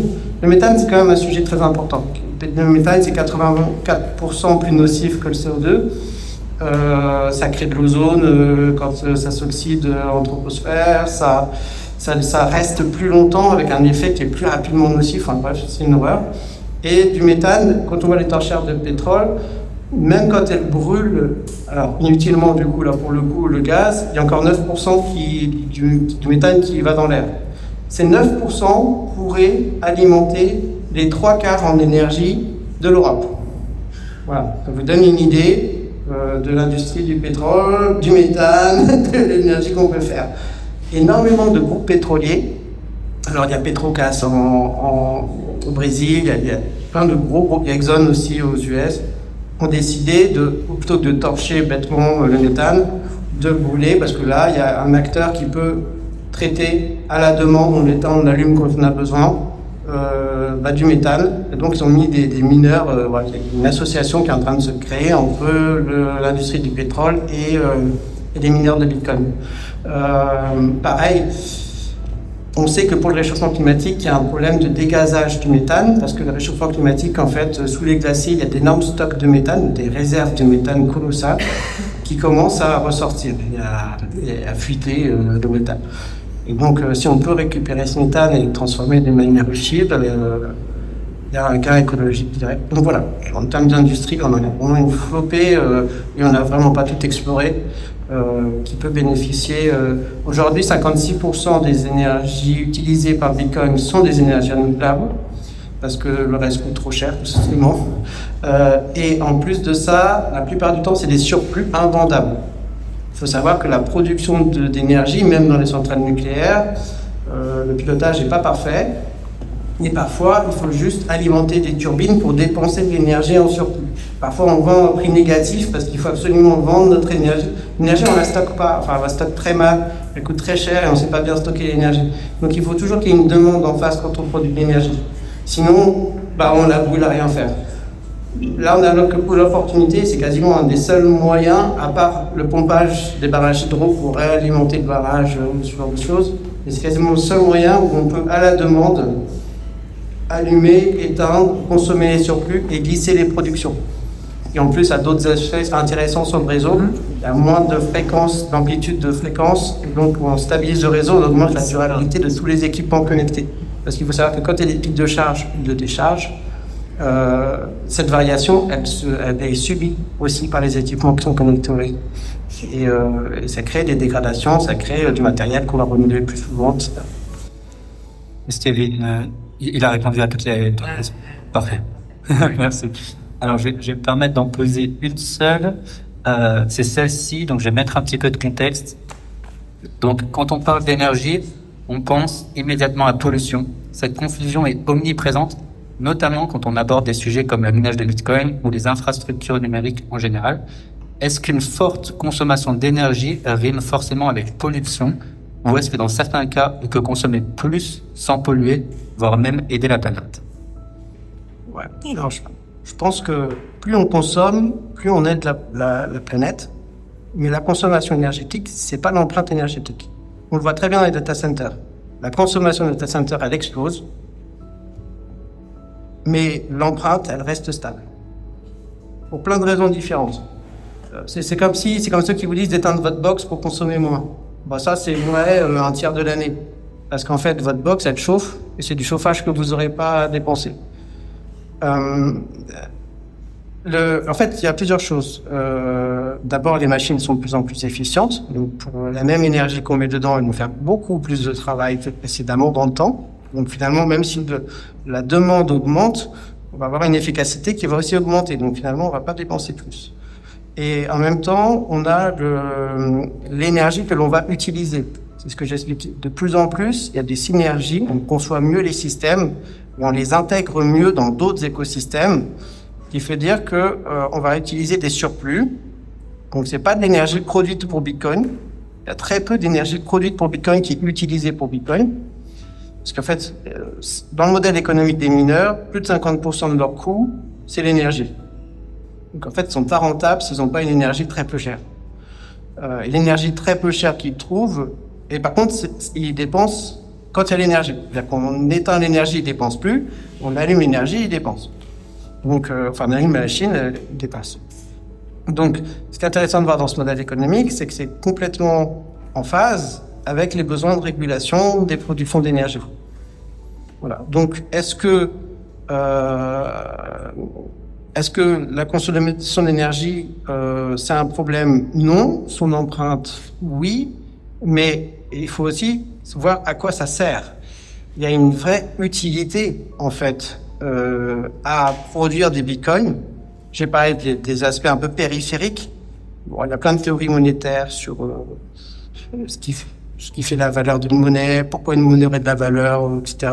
Peu importe. En tout cas, ce qui est intéressant à voir, c'est qu'il y a déjà des aspects industriels importants et qui sont tout juste naissants. Mais il y a aussi la valeur de cette monnaie-là. Si vous comparez bien Bitcoin, il faut comparer au bon niveau. C'est-à-dire comparer les wallets, donc ces petits portefeuilles qu'on a sur nos équipements qui sont déjà allumés, nos téléphones. Bon, ça, c'est les banques.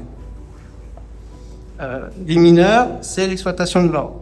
L'exploitation de l'or, c'est une catastrophe écologique, humanitaire, morale, c'est tout ce qu'on veut. C'est des hectares d'eau pollués, c'est des déforestations massives, c'est du travail des enfants, c'est des milices, c'est tout ce qu'on veut. Et c'est une consommation d'énergie aussi qui est extrêmement très importante. Ça, c'est l'équivalent du mining. La banque centrale, c'est les nœuds. Les nœuds qui relayent les transactions. C'est là où on va faire des règles. C'est là où les règles, en disant cette transaction elle est bonne, celle-là elle est pas bonne, celle-là je la relaye, celle-là je la relaye pas, celle-là sera plus coûteuse que celle-ci à relayer. Moi je veux pas des transactions qui ont des images de singes dedans. Moi je veux bien. Voilà. Ces règles, c'est ce que fait la Banque centrale, c'est-à-dire qu'elle va établir des règles sur la disponibilité de la monnaie, l'usage de la monnaie, la politique d'émission. Les blocs, si le nœud refuse de prendre un bloc, il refuse l'émission parce qu'il va refuser. Quand un mineur gagne un bloc, il est pris des 21 millions et puis il va avoir le reward du bloc plus les frais. Si on refuse le bloc, on refuse de mettre en circulation le reward du bloc. Donc vraiment, l'acteur qui opère la politique monétaire de Bitcoin, ce sont les nœuds. Donc du coup, dans Bitcoin, le nœud, entre guillemets, c'est vous, c'est nous, c'est... Et ça tourne sur un Raspberry. Donc comparons comparable, on a des banques avec les entreprises, les salariés, les bâtiments, les véhicules, tout ce qu'on veut, et une petite application software qui tourne sur notre smartphone qui marche déjà, à comparer. On a des banques centrales avec des giga data centers, de l'administration, beaucoup d'administration, et on parle de ça, on a un software. En fait, il faut bien voir que quand même Bitcoin, on a 16 ans d'historique bancaire. Aujourd'hui, on a des volumes qui dépassent les volumes de Visa et Mastercard sur Bitcoin, qui tiennent sur un Raspberry. 16 ans d'historique bancaire sans faille du réseau le plus sécurisé au monde qui tient sur un Raspberry. Alors maintenant, on peut comparer l'efficacité de ça et celle des banques centrales. Mais je pense qu'en termes de coûts énergétiques, ils sont complètement explosés. Et après, on peut comparer le sujet qui est plus douloureux pour Bitcoin, qui est le mining, et qui lui se compare avec l'exploitation de l'or. Et dans ce cas-là, on voit que l'or, toujours aujourd'hui, pour une même quantité d'énergie, il crée 2 fois plus de valeur que Bitcoin. Donc pour l'instant, il a cet avantage-là. Si on compare indépendamment des valeurs morales, juste voilà, le rapport entre j'ai combien d'énergie pour produire combien de valeur. Aujourd'hui, l'or est 2 fois plus performant sur l'exploitation sur le mining. Mais il y a un historique de l'or qui est en millénaire et il y a un historique de Bitcoin qui est on n'est pas encore à 2 dizaines d'années, quoi. Donc, avec justement ce que j'essayais d'introduire, c'est qu'on est au début de transformations qui vont être massives. J'ai parlé d'industrie, mais même sur l'infrastructure des services Internet, c'est l'autre aspect. Voilà, il y a aussi des aspects qui sont assez colossaux, qui vont aller challenger de manière très, très structurante les GAFA. Il y a beaucoup de choses qui sont en bouillonnement. Ils vont venir justement comparer cette création de valeur qui, pour l'instant, est sous-exploitée, on va dire, sur Bitcoin par rapport au reste. Alors, est-ce que c'est une courte question? Ouais. Une dernière question, ouais. Le micro, il est passé vers toi. Merci. J'ai besoin d'un takeaway. Un truc avec lequel je peux repartir aujourd'hui. Et merci pour cette analogie que j'ai trouvée absolument incroyable. Le mining, c'est l'or, les nœuds, c'est la banque centrale, et ainsi de suite. Je trouve que ça, c'est du génie. Maintenant, ma question, c'est quand je repars d'ici, vous me conseillez de faire quoi? J'achète un ordi, un mineur, je le mets chez moi. J'achète, je sais pas moi, un code wallet, un 2. J'achète une code wallet. J'achète encore quoi? En gros, c'est quoi l'attirail que je dois avoir pour être 2 ou 3.0 pour le monde qui arrive? Téléchargez Bitcoin Core. Donc sur bitcoin.org, téléchargez Bitcoin Core, vous allez faire tourner un nœud Bitcoin. Pourquoi je vous dis ça? Parce que le plus important, la principale valeur de Bitcoin, il y a les aspects des montagnes de valorisation, etc. Mais pourquoi ça se valorise comme ça aussi? C'est la résilience, c'est la sécurité. Aujourd'hui, la sécurité des infrastructures monétaires va mal. La sécurité des infrastructures de paiement ne vont pas bien non plus. Aujourd'hui, votre sécurité physique est mise à mal par ça. Pourquoi? Parce que ça implique les défauts, les dysfonctionnements, implique aux régulations d'être extrêmement intrusives sur vos usages de l'argent, mais du coup sur tout ce que vous faites. Ce que vous achetez, des médicaments, pas des médicaments, où vous habitez, d'où viennent vos fonds, quelles sont vos relations, où vous allez, dans quel métier vous travaillez, est-ce que vous êtes sensible, pas sensible dans tel contrat, etc. Tout ça, c'est une information qui aujourd'hui est sur des infrastructures qui ne sont pas souveraines. C'est-à-dire que absolument la totalité de vos données sensibles, en France, on a le triste record d'avoir 9 personnes sur 10 qui a ces données d'authentification, donc plusieurs pays d'identité sur le dark web, à cause des leaks institutionnels. Je vous invite à regarder un site qui est assez rigolo, bonjourlafuite.eu.org, et vous allez voir toutes les fuites de données de tous les jours. BPCE, Massif, Pôle emploi, les assurances, voilà. En fait, on n'a pas d'infrastructure. Il y a un problème de l'ère numérique, c'est que les institutions ne nous protègent pas, alors que c'est quand même un peu leur rôle, sur ce qui nous met en risque au niveau numérique. Et pourquoi je vous dis d'installer un nœud Bitcoin Core? C'est parce que pour moi, c'est le moyen de se sécuriser déjà sur vos fonds, parce que cette intrusivité de l'État, elle va aussi sur le contrôle des fonds. Et si vous voulez un peu de liberté, c'est quand même bien d'avoir quelque chose à côté, un plan B. Et même au niveau numérique, vous pouvez vous dire que c'est bien d'être sur l'infrastructure numérique la plus sécurisée au monde, qui n'appartient pas à un État. et sur lesquels vous allez pouvoir mettre des preuves qui vous protègent. C'est le deuxième aspect. Le troisième, si on passe à l'énergie, on a parlé d'industrie. Il y a aussi l'industrie de la preuve. Ça, c'est une industrie qui est un peu masquée, qui est un peu sous-jacente, mais qui est indispensable à la plupart des opérations. On peut, c'est un réseau de preuves distribué, Bitcoin. On peut, c'est ce registre d'entrée-sortie de fonds. Mais ce registre d'entrée-sortie de fonds, c'est des preuves. C'est des preuves de compte que Dumpress avait bien des fonds, qu'elle a bien envoyés, etc. On peut l'utiliser sur d'autres côtés du Bitcoin, non monétaires, pour faire des réseaux de preuves. Mais ça veut dire qu'on a de la preuve qui résiste aux attaques des États, qui résiste aux tensions internationales, qui résiste à l'évolution des lois, qui résiste aux attaques de cybersécurité. Et si on n'est pas capable de faire des preuves, ce qui peut être le cas à moyen terme, il n'y a rien qui fonctionne dans la société. Donc, pourquoi je vous dis, s'il y a un truc avec lequel vous voulez repartir aujourd'hui, installer un nœud Bitcoin Core, c'est une installation d'une appli, et vous aurez déjà une participation sur un réseau neutre et sécurisé. Merveilleux. Et en plus de ça... Est-ce qu'il faut télécharger, je sais pas, un nœud Bitcoin Core, c'est une application. Un Bitcoin Core, donc c'est le petit logiciel qui permet d'avoir sa propre version de la blockchain, de la maintenir, de dépendre de personne pour lire les transactions, et puis de relayer les transactions dans le reste du réseau, donc de faire partie de Bitcoin. Et il y a des règles dans Bitcoin qui sont des règles du consensus, et par-dessus, il y a des règles qui sont locales. Et en fait, Bitcoin, c'est la somme des règles que chacun décide. Ça, c'est peu souvent communiqué, mais on peut choisir au niveau local quels sont le type de transactions qu'on accepte ou pas. Moi, je vais pas le relayer. Et à la fin, ce qui fait les transactions qui vont arriver dans les blocs, c'est ce qui, d'une manière globale, a été le plus acceptable et le plus relayé.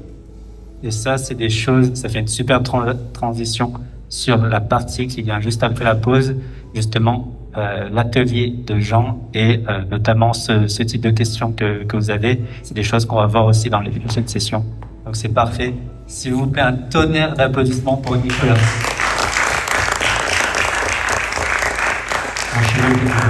On prend 5 minutes de pause et on revient. Merci beaucoup. On va pouvoir reprendre, s'il vous plaît. Vous pouvez vous réinstaller, Dr Vazovic, s'il vous plaît. Et ben maintenant, place à la pratique. Alors, je vous invite tous à sortir vos smartphones, vos ordi portables, si vous avez. Mais ça va être pratique dans le sens où je vais vous montrer comment on va acheter vos premières fractions de Bitcoin. Pour ceux qui n'ont jamais fait, au début, ça peut faire peur. Et donc, c'est pour vous accompagner étape par étape et vous montrer. Pour que vous les ayez en main propre. Vous déteniez les clés. Et en fait, comme on va le voir là, sur les slides, au fil des ans, il y a différentes plateformes sur lesquelles les gens ont acheté du Bitcoin. Ils ont fait faillite, ils ont perdu des Bitcoins, il y a eu des piratages. Par exemple, 2014, c'était MTBox, une des plus grosses plateformes à l'époque. Ils ont perdu 850 000 Bitcoins. 2016, c'était Bitfinex, avec près de 120 000 Bitcoins de perdus. Après BTC et WEX, 66 000 Bitcoins de perdus. 2017, c'était Ubit, avec 17% de fonds perdus par le groupe nord-coréen Belarus. 2019, c'était au tour de Binance de perdre 7000 bitcoins. Et 2022, la plus grosse, à l'époque FTX, près de 80 000 bitcoins de perdus. Donc, si vous achetez des bitcoins, que ce soit sur Binance, Coinbase, Kraken, Revolut, vous n'avez pas vos bitcoins. Ce ne sont pas les vôtres, c'est eux qui les détiennent pour vous. Donc, imaginez 2026, dans les journaux, prochain titre, Binance a fait faillite, il y a eu un piratage massif, détournement de fonds. Qu'est-ce que vous faites? Vous allez pleurer, vous allez tourner la page, vous dites bon, ben c'était comme ça. Non, aujourd'hui vous avez l'occasion de prendre en main vos bitcoins, donc ne les laissez plus sur les exchanges. Pensez à mettre une stratégie pour les acheter. Et pour ça, on va le faire de manière pratique. Là, j'ai répertorié quelques sites qui permettent de le faire. Donc BitTR, BT, Bull Bitcoin, Mon Pèlerin, Pocket Bitcoin, Rexchange qui sont aussi parmi nous ce soir, et Swiss Bitcoin Pay qui est un moyen pour les commerçants d'accepter des paiements Bitcoin. Et donc si vous passez par là, vous le connectez à votre portefeuille froid, le cold wallet, et c'est vos Bitcoins. Et ces plateformes, il n'y a pas de KYC, c'est-à-dire de Know Your Customer. Ils vous demanderont pas de photos, vidéos, passeport à prendre. Juste un KYC léger, vous devez mettre un email ou un numéro de téléphone. Voilà. Et donc, place à la pratique maintenant. Alors, on va faire l'atelier avec mon pèlerin. Il y a le CEO qui est parmi nous aussi ici. Je vous invite à flasher le QR code, ceux qui veulent participer. Et comme ça, je vais vous montrer étape après étape, télécharger l'application, créer le wallet dans l'application et préparer votre premier transfert pour qu'en repartant ce soir, vous déteniez un des meilleurs actifs financiers, le meilleur actif financier au monde sur le réseau le plus sécurisé. Important. Dites-moi quand c'est bon, levez la main si vous avez pu scanner, télécharger.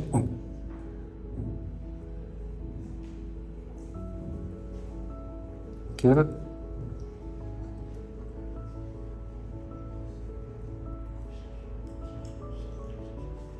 Alors, première partie, c'est donc l'installation. Il vous demande, je crois, un SMS pour vous envoyer le lien et télécharger l'application. Et du coup, quand vous allez ouvrir l'application, première étape, créer un mot de passe pour sécuriser l'accès. Une fois que c'est fait, il vous demande si vous voulez activer les notifications. Vous faites oui ou non, vous pouvez être informé quand vous recevez les transferts, les mises à jour, etc.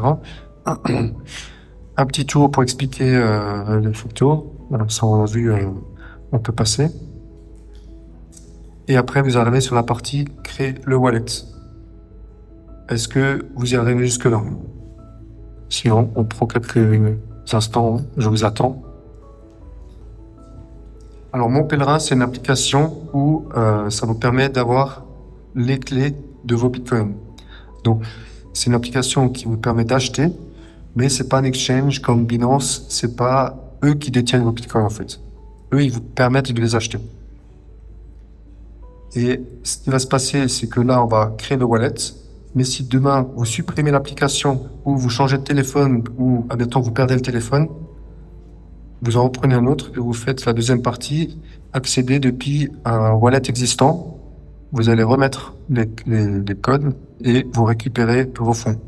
Donc, on va le voir tout de suite après. Ça va jusque-là, ceux qui installent. On est bon. Ok, j'avance. Alors, il y a la partie de notice, donc le disclaimer qui passe en revue un petit peu les choses qu'on a vues ce soir. Et que je vais... Alors, on va passer dessus. Donc, grand pouvoir implique de grandes responsabilités. Vous devenez votre propre banque, donc vous avez le contrôle sur vos fonds. Donc, ne faites pas n'importe quoi, ne passez pas sans avoir lu ces informations. Donc, le fait d'être en contrôle, ça permet que vous détenez les clés d'accès à vos bitcoins. Donc, si vous perdez ces clés, personne d'autre ne pourra accéder à ces bitcoins qui seront perdus à tout jamais. Donc, faites bien un backup de ça. Et c'est ce qu'on voit. Donc, vos fonds ne sont pas dans l'application. Techniquement, les fonds sont stockés dans la blockchain et vous avez un accès avec un mot de passe qui vous donne accès à ce fonds. Et c'est ce mot de passe que vous allez mettre en sécurité. Okay, c'est une phrase secrète. C'est l'équivalent comme un rabbi ou un fantôme ou pas, et tout, puisqu'on est sur la blockchain. Un rabbi ou un fantôme, c'est-à-dire, je comprends pas. Des hot wallets. C'est l'équivalent, parce qu'on est sur la blockchain. C'est sécurisé, c'est sur la blockchain. C'est... Fantôme, c'est un rescue. Oui, en fait, c'est ça, c'est je ne connais rien en... Le Fly Wallet, c'est pareil, c'est ça. Puisque là, excusez-moi. Là, on n'est pas sur un exchange normal comme Binance ou... Oui. Que j'ai compris. En fait, c'est comme un DEX, décentralisé. Voilà, c'est un DEX, mais quand on utilise nos cryptos et qu'on passe par un DEX pour changer swapper nos cryptos, pour les avoir, on les a sur un Rabi ou sur un Phantom, c'est des... Ah oui, ou un MetaMask, quoi. Voilà. Ou un MetaMask, quoi. C'est ça. C'est la même chose. Donc là, en fait, Montérin, c'est la même chose, c'est ça? C'est un wallet, c'est un... Peut-être laisser le CEO répondre à cette question. Le chef. Non, mais en fait, effectivement, l'application là qui te fait télécharger, c'est un wallet en lui-même. Donc c'est un wallet, tu détiens tes clés, tu vas noter tes 12 mots. Ces 12 mots vont représenter ton accès à tes fonds sur la blockchain. C'est ça, tu peux l'utiliser évidemment comme un wallet mobile. Encore une fois, un wallet mobile, c'est quelque chose qui est pas super sécurisé parce que les gens peuvent avoir accès à ton téléphone, les gens peuvent encore taper ton code, etc. Donc, évidemment que si c'est pour stocker de grande quantité, il est plutôt recommandé de faire ça sur un ledger, un trésor, ce qu'on appelle un wallet. Mais tu peux connecter sur l'application n'importe quel wallet externe, que ce soit un MetaMask, un ledger, un Rabi, un Phantom, ce que tu veux, un trésor, tu peux connecter n'importe quel wallet externe, ou tu peux utiliser celui qui est fourni dans l'application. D'ailleurs, il y a une version web qui ne nécessite pas nécessairement de télécharger. Ok. Ah bah c'est... Voilà, c'est ça. On fait applaudir, s'il vous plaît. Ouais. Merci. Donc c'est là où j'en viens à la phrase secrète. Donc là, si vous passez la suite, le but c'est de ne pas la stocker sous format numérique. Pas de traces numériques. Pas de photos. Mettez-la sur papier et plastifiez le papier, faites-en un double ou gardez le trace hors trace numérique. Ou là ils disent apprenez par cœur les 12 mots, c'est aussi une solution. Si vous avez un accident cérébral après, ça sera autre chose. Je ne souhaite pas. Et du coup, ne partagez jamais cette phrase secrète parce que celui qui l'a, il a accès à vos bitcoins. Et donc, une fois que vous êtes là, oui. Un petit code d'invitation optionnel. Ouais. Un petit code d'invitation, elle verra ça tout à l'heure, oui. Et là, du coup, en faisant ce suivant, je vous affiche les 12 mots. Donc, c'est ces 12 mots que vous allez noter sur une feuille. Vous avez une feuille sur les tables, vous pouvez noter ça. Que personne d'autre ne regarde. Pas de photo des feuilles, s'il vous plaît. Puis, une fois que vous l'avez noté, après, il va vous demander de vérifier les 12 mots dans le désordre. Donc, voilà. Je vois qu'il y en a déjà qui le font, super.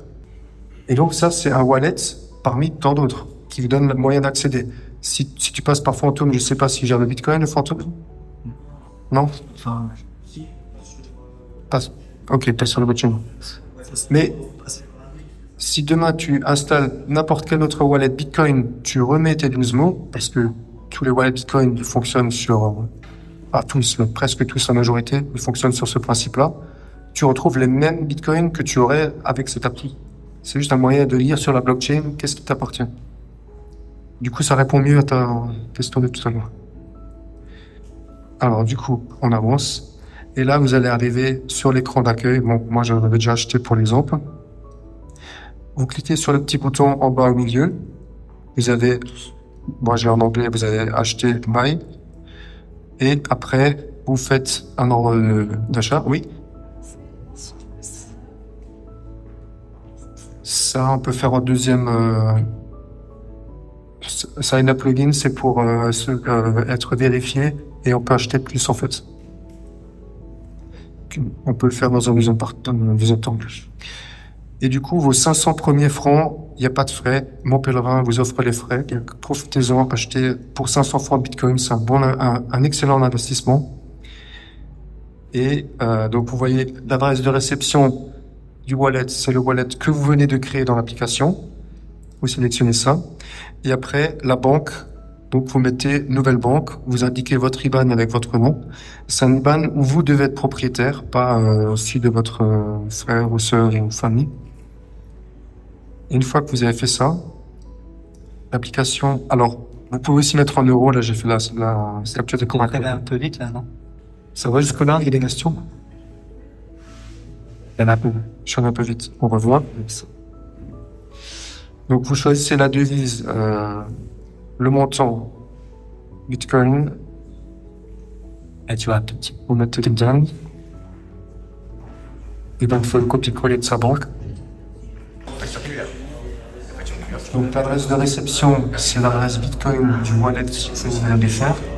Et après, send in bank account, là vous mettez votre IBAN pour créer un virement.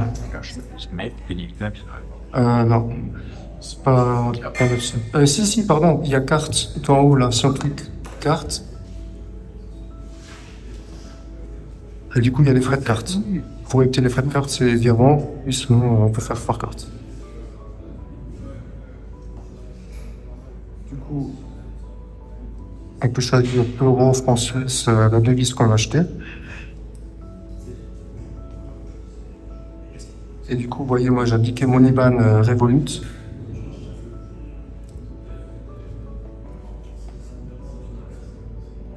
Et après, une fois que vous validez, il va vous créer le virement que vous devez faire de votre banque sur l'IBAN de Mon Pèlerin avec la référence.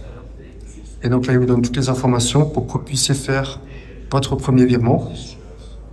Et une fois que Mon Pèlerin reçoit le montant, eux, ils vous achètent le Bitcoin et ils vous l'envoient sur l'adresse que le wallet a créé. Donc, ouais, c'est juste les détails. Et pensez à bien mettre la référence, parce que si vous oubliez la référence, ils ne sauront pas que c'est pour vous. Pour finir, vous faites l'achat. L'application vous donne les détails du virement à faire. Vous créez le virement. Et une fois que Mon Pèlerin reçoit le virement, quelques heures après, vous aurez la notification dans la team que vous avez bien reçu le Bitcoin. Ça va à peu près, plus ou moins, désolé pour les aléas du direct. Il y a une question là-bas. Oui. Du coup, Jean, il va passer directement vous aider. Oui. Du coup, c'est vrai que c'est un peu technique. Il faut voir qu'on est bien sur le réseau Bitcoin parce que Mon Pèlerin, on peut choisir sur le Ethereum et d'autres cryptos. Et donc, c'était ça le petit piège. Voilà, ben, merci d'avoir suivi jusque-là. Et puis, vous savez comment acheter du Bitcoin maintenant. Donc, tous les mois, vous pouvez faire votre DCA, vous pouvez gagner en toute sécurité si vous avez bien noté les 12 mois. Merci beaucoup. Je vous invite à revenir et à applaudir Jean, s'il vous plaît. Merci beaucoup. Bon, ben, on continue avec le quiz. Donc, je vous invite à venir vous rapprocher pour tenter de remporter des fractions de Bitcoin avec 6 questions sur le passage de Nicolas tout à l'heure. Donc je vous en prie, il va falloir votre téléphone pour scanner le QR code ou sur l'ordinateur comme vous préférez. Voilà, il est là le QR code, vous pouvez scanner pour pouvoir jouer.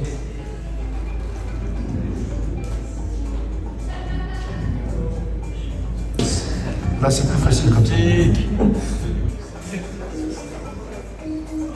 Ceux qui n'ont pas encore scanné, levez la main. Moi, je fais dans un service. Allez-y, donc vous rejoignez. Qui n'a pas rejoint, qui n'a pas scanné.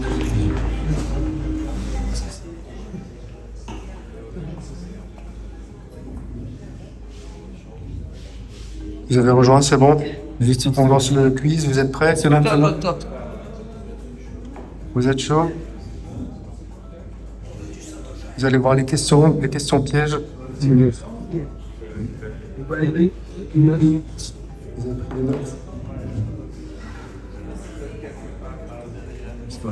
Alors, on a JB, Stezo, Adje, Jérémy, Amaral, Logish, Exchange, Runner, Mail. Ici qui répond pour rejoindre. Et Dr Dino, nickel. Attends, il y a encore 2. Encore 2. Mais t'es carré. On attend le dernier. C'est déjà une victoire, toi. Ah oui, La raison, faut se mettre debout. La réactivité est tellement puissante. Ok, question back, levez la main si vous n'êtes pas dans le quiz. Alors on va pouvoir commencer, je te laisse Jean. Vous avez tous les mains comme ça, prêts à appuyer sur le buzzer? Non. Alors, on y va, c'est parti. Quiz de fin de session numéro 4, c'est aujourd'hui, c'est maintenant. 3, 2, 1. Quel est le principal objectif des microstations décentralisées de 4NK? L'entreprise Produire exclusivement d'électricité pour les data centers, traiter uniquement les déchets industriels, produire de l'eau d'irrigation, des amendements et du biogaz, servir de solution temporaire en cas de crise hydrique. Une seule bonne réponse.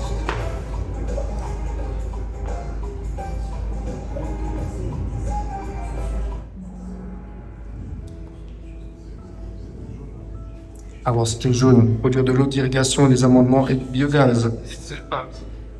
Suivant. Quelle technologie est utilisée par 4NK pour éliminer les pathogènes sans produits chimiques? Purification de l'eau par osmose inverse, méthanisation à 55 degrés combinée à des UVC et un traitement thermique, filtration au charbon actif ou désinfection par chloration classique. Vous vous souvenez de quoi il a parlé? Yes, c'était la méthanisation.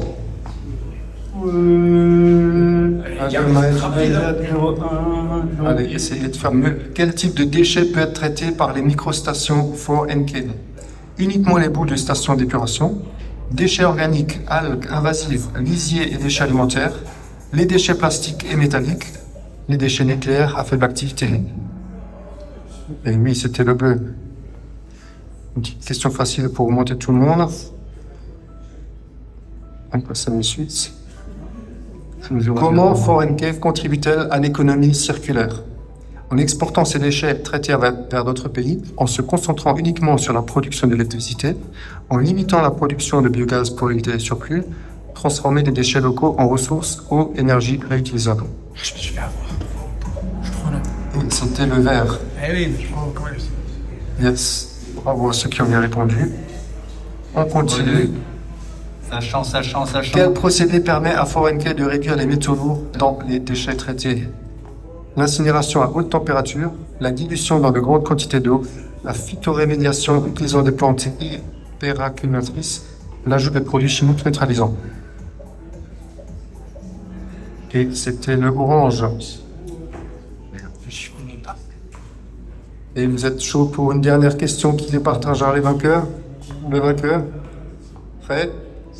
Quel est l'impact principal des microstations 4NK sur l'emploi local? Elles réduisent les besoins en main-d'œuvre grâce à l'automatisation. Elles remplacent intégralement les saisonniers agricoles.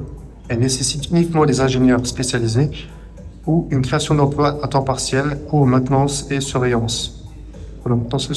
Et c'était le vert. Et bravo à JB qu'on peut applaudir.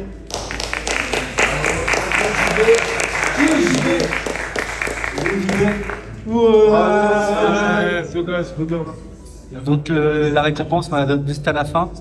Après le parfait. Alors je vous laisse. Enfin, je te laisse faire.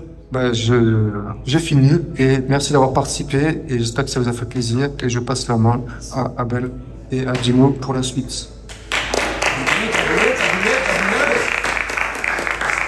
Alors je vous laisse vous rafraîchir, prendre un de vos derniers verres. N'hésitez pas, allez vous servir et revenez, vous avez le droit de revenir avec votre verre. Et dans 3 minutes, on termine sur la dernière partie. Merci beaucoup, à tout de suite. Mes chers bitcoiners, je vous invite à revenir, histoire qu'on puisse terminer en bonne et due forme cette séance absolument incroyable qu'on est en train de partager ensemble ce soir. Moi, je dois vous avouer que, au-delà d'une conférence ou d'un moment d'échange qu'on pourrait qualifier d'un atelier, des présentations diverses, c'est une expérience que j'ai vécue ce soir. Donc, Abel, merci rien que pour cela. Et je vous invite à l'applaudir, mesdames et messieurs, ainsi que Jean et Nicolas, qui ont été absolument merveilleux ce soir. Merci pour vos projets. C'est le moment, aime-t-on à dire, du Business Club. Le Business Club, c'est un moment assez particulier. On a envie de faire en sorte que les gens puissent réseauter, mais de manière différente de celle dont vous avez l'habitude. Pour la simple et bonne raison que lorsqu'on rencontre d'habitude des personnes dans des cadres où on réseaute, on voit une potentialité commerciale avant de voir l'humain. Ici, vous avez l'occasion de véritablement comprendre que ce qu'on veut, c'est partager des valeurs communes.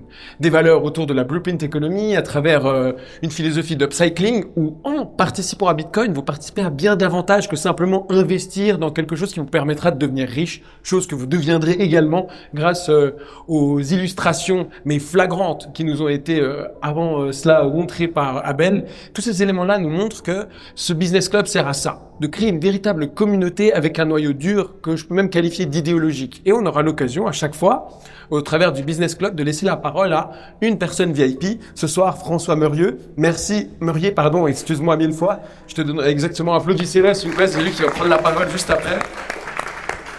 Mais avant cela, je vais me permettre de me présenter. Je suis Dr Dino. Je suis une personne qui est chargée de vous former pour la prise de parole en public, exactement ce que je suis en train de faire maintenant. Au final, je suis quoi? Je suis 15 ans d'expérience, des concours d'éloquence, la fondation d'une association dans le but de promouvoir la prise de parole en public. J'ai aussi à mon actif un cursus universitaire où j'ai pu enseigner la rhétorique dans ce cadre et quelque part couronner tout cela via un doctorat sur le droit de la captation de l'attention. Cet outil qui est absolument fondamental à l'heure du personal branding. Donc si vous avez un projet, si vous avez l'envie d'exister, lancez-vous, c'est le moment. Mais avant tout, je vous ai mentionné plein de choses qui sont assez importantes. Mais il y en a une qui est fondamentale. C'est un rêve. Celui, par exemple, que j'ai pu partager avec Abel, c'est de découvrir le Bitcoin via l'enseignement de l'art oratoire dont il a pu profiter à mes côtés. En venant à l'association que j'ai fondée, il a fini par découvrir, mordre, et aujourd'hui, moi, sincèrement, je dois vous dire, je l'ai trouvé excellent. Et derrière ça, on a énormément de projets de ce type, et moi, c'est ça que j'aime faire à travers l'art oratoire, c'est découvrir votre univers, le magnifier avec vous, pour faire en sorte que votre message soit compris et accessible de tous. Et donc, en réalité, c'est ça que j'aimerais faire avec vous ce soir. Et s'il y a des personnes qui ont envie d'un entretien offert, n'hésitez surtout pas. C'est ce que je vous offre ce soir. J'ai une formation à côté dont on pourra parler qui dure 3 mois. J'ai aussi des stages qui sont beaucoup plus brefs. J'ai des suivis personnalisés si vous avez des projets qui vous tiennent à cœur. L'idée est simple. Vous donnez la parole. Alors, lancez-vous. C'est l'heure du personal branding. Et je terminerai par un témoignage d'un de mes élèves qui a dit qu'il a ouvert une société il y a 7 ans. Et en 7 ans, il a réussi à générer un chiffre d'affaires et un bénéfice qu'il a réussi à égaler en 7 mois avec une deuxième société, via quoi? Un élément pour lui qui a été crucial, le personal branding. Il a montré son visage sur Internet et même sans parler le français de façon excellemment bonne, il a fini par réussir à exister.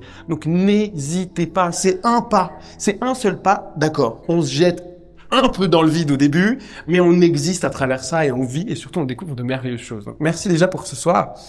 En ce qui me concerne, la parole va gentiment être passée à François Meurier pour qu'il nous expose ce que Rexchange a à nous offrir. Merci beaucoup. Bravo. C'est...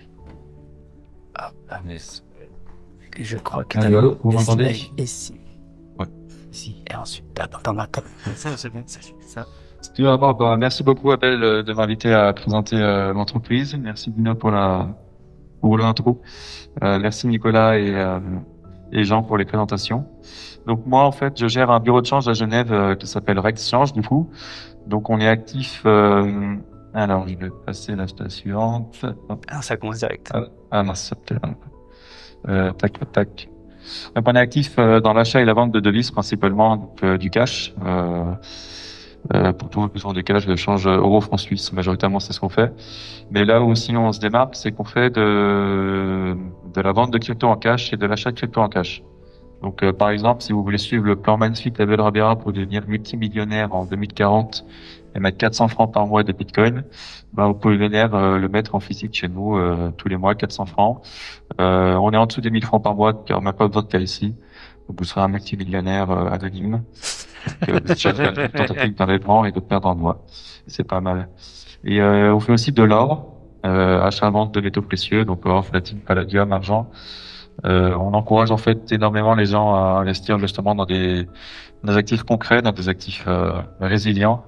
On pense que le Bitcoin et l'or c'est parfait pour ça. Et les dernières envolées de ces deux actifs prouvent bien que c'est mieux d'avoir son épargne en or ou en Bitcoin plutôt qu'en euros surtout, même si le franc suisse reste pas mal. Donc voilà, et on avait fait aussi une petite présentation un peu humoristique pour vous présenter nos services que je vous mets. J'ai exécuté la mission. Quelle mission des bitcoins? Vous m'avez dit d'aller le changer en or chez Exchange. Oui, je me souviens. Et donc? Alors j'y suis allé. Enfin, techniquement, j'y suis allé presque. Comment ça, presque? Vous avez changé le bitcoin ou pas? Bah, j'ai croisé un gars devant la taverne. Il avait une pancarte avec écrit Red Steel Off exceptionnel. J'ai cru que c'était ça. Une pancarte? Devant la taverne? Oui, il m'a dit, tu m'envoies un bitcoin, je t'en rends 2. Mais ça honnête. Et vous lui avez envoyé le bitcoin? Bah oui, et après il m'a dit qu'il devait synchroniser la blockchain. Il est parti. Il est plus jamais revenu. Et vous vous êtes pas dit que c'était louche? Non, mais il avait une casquette avec marqué Crypto Expert. Personnellement, vous vous êtes fait arnaquer. C'était un scam. Ah non, moi j'ai pas donné d'argent. J'ai donné un bitcoin. C'est de l'argent. Ah bon? Non, mais je crois qu'il faut que je vous imprime des images. Des grosses, avec des flèches. Je me suis dit aussi après coup que ça sentait un peu le pâté. Surtout quand il a dit que les pièces d'or seraient envoyées par pigeon numérique. Quoi? Un pigeon numérique? Bah ouais, j'ai trouvé ça original. Je me suis dit, peut-être c'est ça, la technologie. Et vous, dans votre tête, c'est plausible qu'un pigeon transporte de l'or numérique? C'est toujours plus crédible qu'un coffre-fort qui rentre dans un câble. Mais justement, c'est pour ça qu'on passe par Exchange. Parce que ils vous prennent le bitcoin, ils vous donnent de l'or, proprement, rapidement, avec reçu. Oui, mais eux, ils avaient pas de pancarte. Ils ont une boutique. Oui, bah on peut pas tout savoir non plus. Mais si vous écoutiez une seule fois ce que je vous dis, une seule fois, on éviterait ce genre de catastrophe intergalactique. Bon, bah j'irai leur redemander, gentiment. Ah non, non, non, non. Vous, maintenant, vous bougez plus. Vous touchez plus aux missions économiques. Vous touchez plus aux pigeons. Vous touchez plus à rien. Même les saucissons, surtout les saucissons.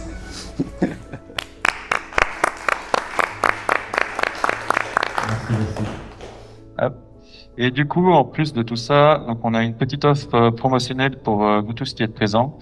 Donc, si vous voulez scanner le QR code, en fait, ça va vous envoyer sur une conversation WhatsApp avec nous. Et tous ceux qui viendront changer auront 50% de frais offerts pour tout achat jusqu'à 500 francs de Bitcoin. Donc, ça vous permet, si vous n'avez jamais acheté, sachant que c'est un peu comme l'atelier pratique que vous a présenté Jean, là, vous aurez vous recevrez directement les Bitcoins sur votre wallet. Donc, vous en serez en position pleine et entière. Ils ne seront pas stockés chez nous, stockés chez Binance ou autre. Ça sera vraiment vos Bitcoins, vous aurez votre argent. Donc voilà, si jamais vous voulez en profiter, n'hésitez pas à passer. Normalement, ça ouvre tout de suite une conversation avec le code. Donc si vous passez, vous aurez juste à montrer le message. Et vous fera du coup 50% de ce que vous faites. Merci à tous et puis bonne continuation. Merci beaucoup. Bravo.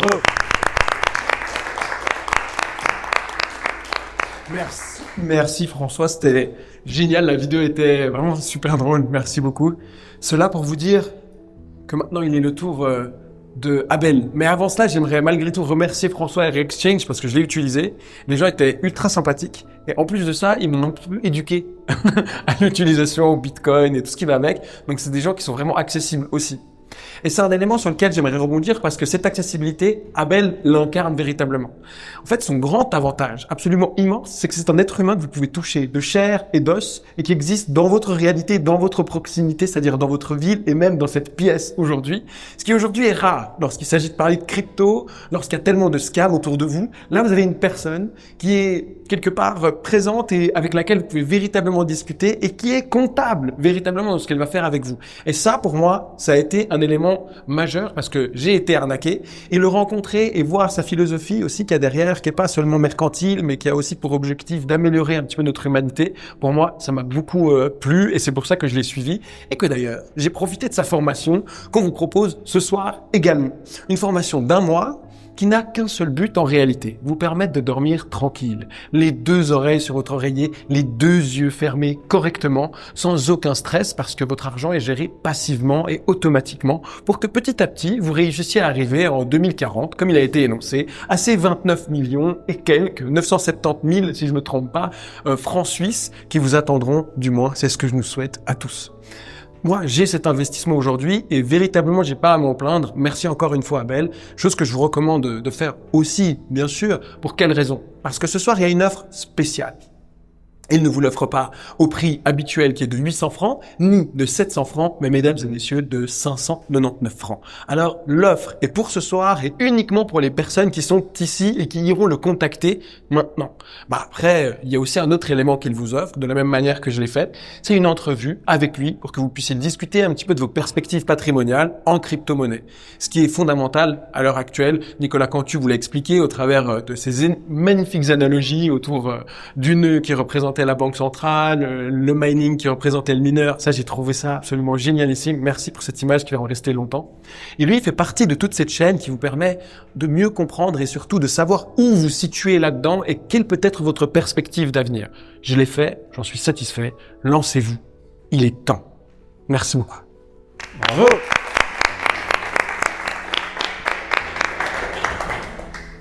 Merci, mon ami. Merci à toi, frérot. C'était trop bien. Merci beaucoup pour cette soirée. Merci à tous. On vous a pris un peu plus de temps que prévu. En général, on vous invite à nous rejoindre. On finit la soirée au bar-restaurant qui est au bout de la rue. Donc voilà, dans 5-10 minutes, on va pouvoir gentiment se diriger vers la sortie. Merci infiniment. J'ai passé un super moment avec vous ce soir et à bientôt. Bravo.